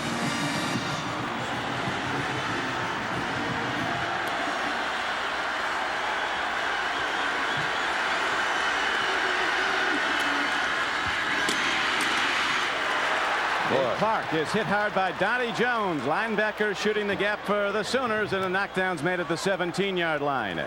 The game clock ticks. 4:21 in running as Oklahoma continues to lead 19-10. Penn State's been here before, down at this spot. They must get the ball in the end zone here. Clock running, 4:05 to play. Coach Switzer wanting to speed up that clock if he can, as the Nittany Lions are challenging now. They have to get in the end zone though to get back in this game. Kisner takes it to the 10. On a 2nd and 10 play, he got ahead for about 6 yards. He certainly appears to be ready. He's not shown any signs of sitting on the bench for 3 quarters. Throwing the ball very well. This is the 12th possession of the football game for Penn State. They've scored on both previous possessions starting outside their own 35. That is, going in to score. They started at their 40 this time. Back to the Orange Bowl after this. We're at the 1986 Orange Bowl in Miami. It's been a beautiful week in South Florida, clear and sunny, a very warm night. Temperature in the high 70s. Both these teams playing spirited, aggressive football throughout. Tuned and honed to a fine edge for this national championship game, and now the pressure is tremendous on the Penn State Nittany Lions and Coach Joe Paterno as they come in #1 in America in every poll. Unbeaten through 11 games, but trailing Oklahoma 19-10. And after the defeats earlier today, Iowa's loss to UCLA in the Rose Bowl, and then Tennessee's rout of Miami in the Sugar Bowl. The winner of this wins the national championship. A backup quarterback is in for Penn State, Matt Kisner, and he's completed 4 of 5 for 49 yards. Looking in the end zone. He takes a hard hit from Donnie Jones on 3rd and 4. He got only a yard. Now 4th down comes up. And with 3:23 in the clock running, what does Penn State go to? They're sending out Monka, their field goal kicker. Probably a pretty good percentage here. They think they're going to get the ball back. Penn State defense has done an excellent job. You got the prospect of an onside kick. You need points right now to put yourself in a position the next time you have the ball down to win. Massimo Monka, a long-range bomber. He's hit once tonight. This will be from 27 yards. He's hit from 26. Very effective from way out if need be. Not effective at all there, though, as Monka hooks one. The Sooners get back the ball, and Penn State again drives down only to come up empty. Monka thought it was good. He went bent down, picked up the tee, turned around. He thought it was good. I think he didn't want to see what happened. That was gone early. Now 2 minutes and 46 seconds from Barry Switzer's 3rd national championship. Good hold. Ball right on the tee. Now watch his reaction. See? He thinks it's good. And then the official goes, what? Are you crazy? In college football, the uprights on the goalpost are a lot shorter than they are in the pros. Sometimes the officials will miss those. Sooners just go to the run, looking to make that clock tick. It's down to 2:40 and running as Oklahoma continues to win 19-10 over Penn State. Penn State also has 3 timeouts left. I got to think about using them. There's any one unit that has to be saluted in this game, it's the defense of Oklahoma. #1 in America, coming in averaging only 8.5 points a game giving up to the opposition, and has allowed #1 Penn State just 10 tonight, forcing 4 Penn State turnovers. They intercepted the Nittany Lions 3 times and also got a fumble on a punt return. Spencer Tillman working to stay in bounds. He does not. Goes out of bounds at the 33-yard line with 2:01 to play in the game. 10-yard gain. That guy's right. We are #1 all season long. You see him flashing that #1 sign. Tonight they can do it legitimately, and it means something.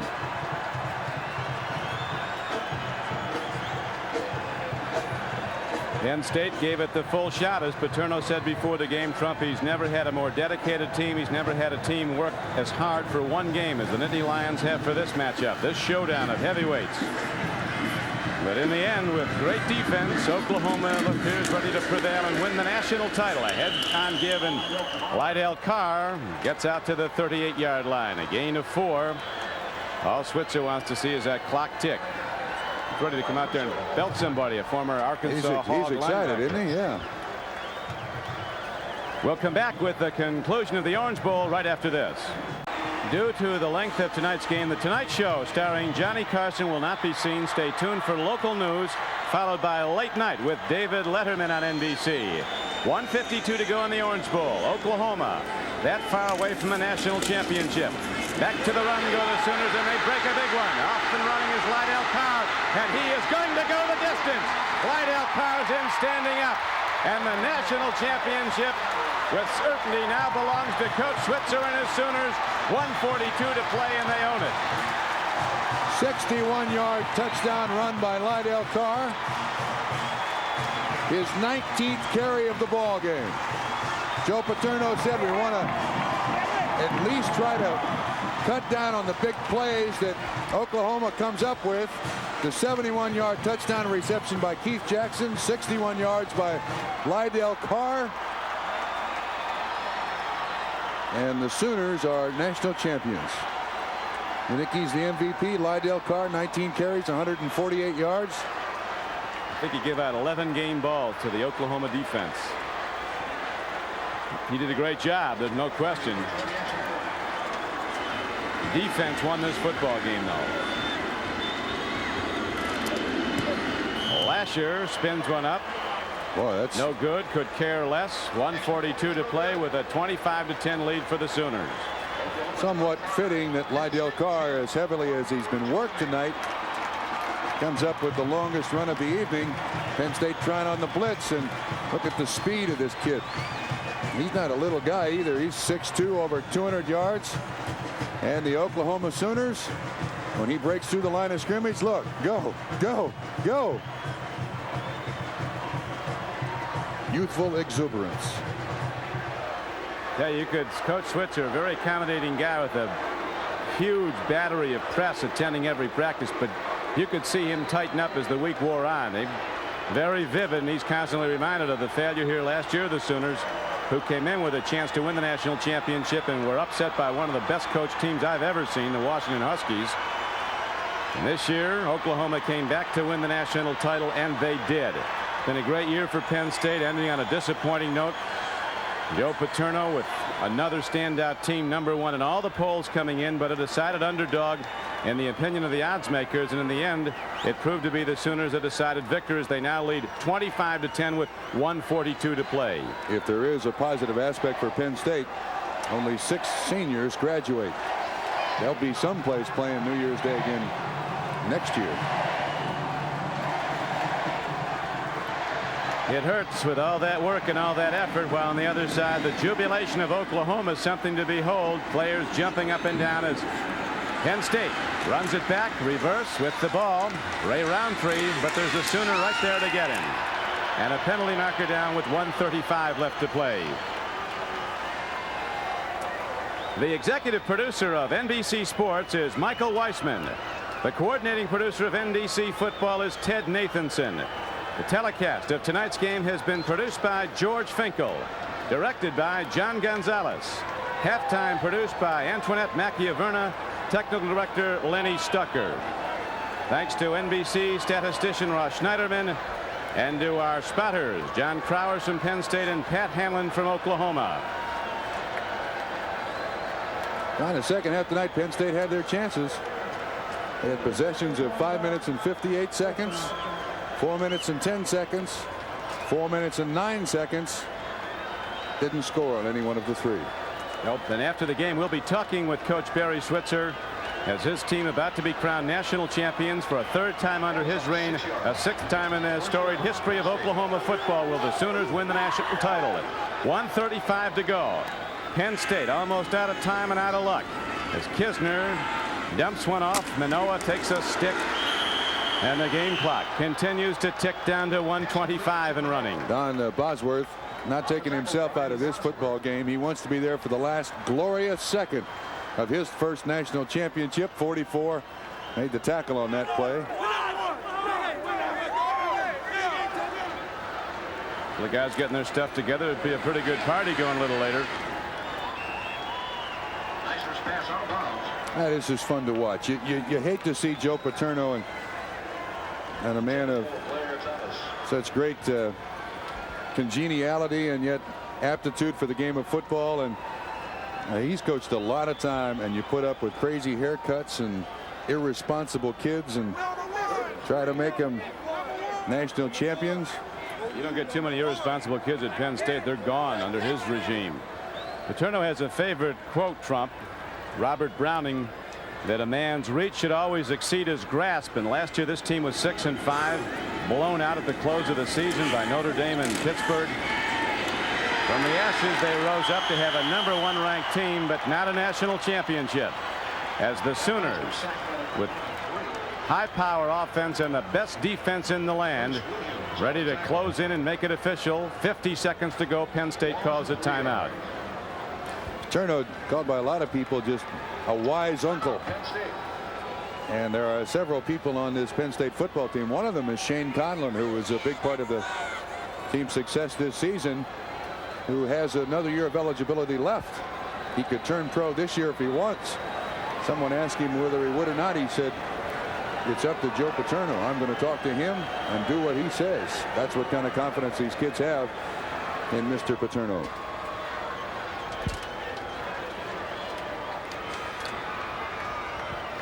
Bob Greasy, it's been a great year. You've been on the playing field of this Orange Bowl many times, and I guess most of them have been good times in the years you had with the Dolphins. But after going through a season like Penn State had, 11 wins, and then to culminate, so many people remember the last game, which is a tough part of losing the final game, and one this important. Very true, Craig, and I think you hit the nail right on the head. The defense won this ball game. Penn State's offense, which was third, as you said, they win with defense first, special teams second, and offense. They just didn't have enough against the #1 defensive team in the country, the Sooners, and they'll be back. Paterno is a class act, and he's got a lot of good players for next year. Oklahoma fans up and chanting as Kisner drops to throw, puts one up. It's caught out to the 23-yard line. The game clock ticks down to 44, and the Nittany Lions stop it one more time. It'll stop because they got to change the markers for the first down, and they leave the field trying. You got to admire that in any football team.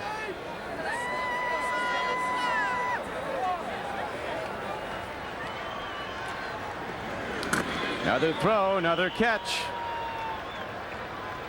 That game clock winding out.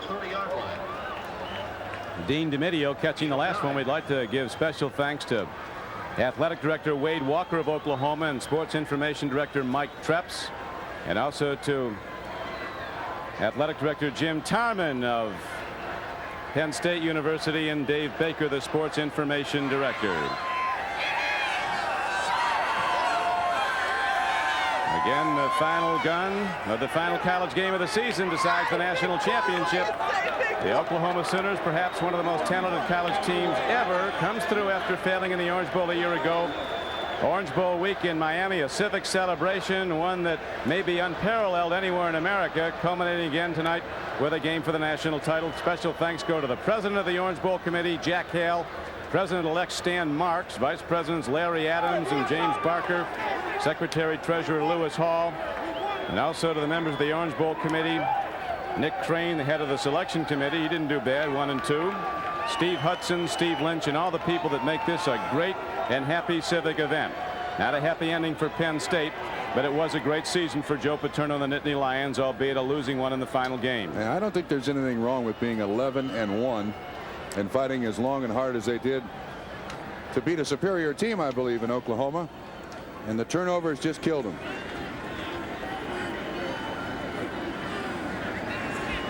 Be a countdown to a national championship for Oklahoma.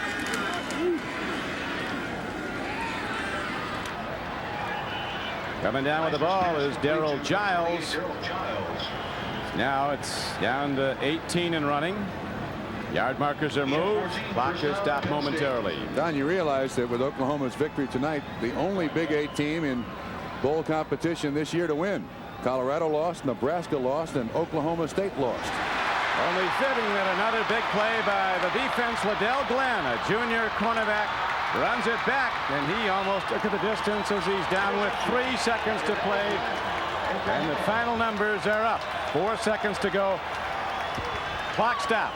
And it's 25-10, Oklahoma in the lead. And Oklahoma about to grab the golden ring one more time. Well, may I make a suggestion? Last year, the Boomer Schooner cost them a penalty. But when this clock ticks down, I think it has every right to take a jaunt up and down the field. There'll be no flags, and you'll still get the national championship.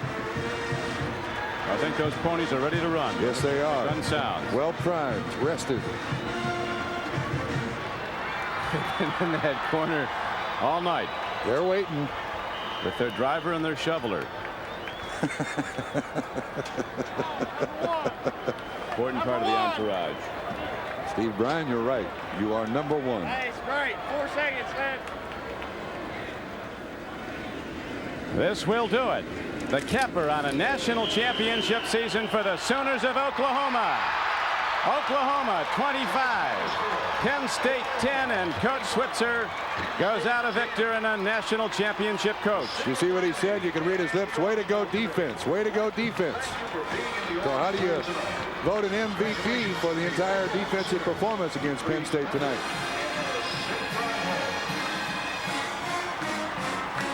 Joe Paterno across to extend congratulations. A bitter disappointment for Paterno and for Barry Switzer. Really a great comeback of sorts after being upset here a year ago, and a disappointment that he's been reminded of all year long. Let's go down to Jimmy Cephalo now. Barry, congratulations. It appears to be a clear-cut national championship for you. I hope so. Two great defensive teams played now. Penn State's a great defensive team. Oklahoma's a great defensive tean. Earlier on in the season, a lot of people expected Oklahoma to be here as national champions at the end of the year. Did you ever doubt it?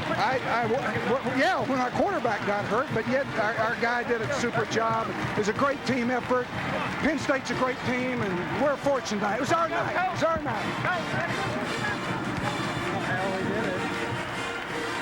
That's it. A closing thought, Bob Trumpy. I'm just shocked at the performance of Oklahoma. They didn't do what they do well, and that is run the wishbone. Lydell Carr's numbers are kind of surprising, but that last run for all those yards, it was the turnovers and the poor choices of John Schaefer that really gave Oklahoma the opportunity.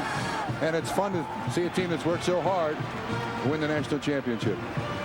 Well, boy, they won it fair and square in the playing field, and after Tennessee's upset of Miami, it was all decided here. And now Jack Hale, the president of the Orange Bowl committee, ready to present the Orange Bowl trophy to Coach Barry Switzer. For Bob Trumpy and Bob Greasy and Jimmy Cephalo, this is Don Crickey, Oklahoma national champion. And now we go to New York and Bob Costas. Bob?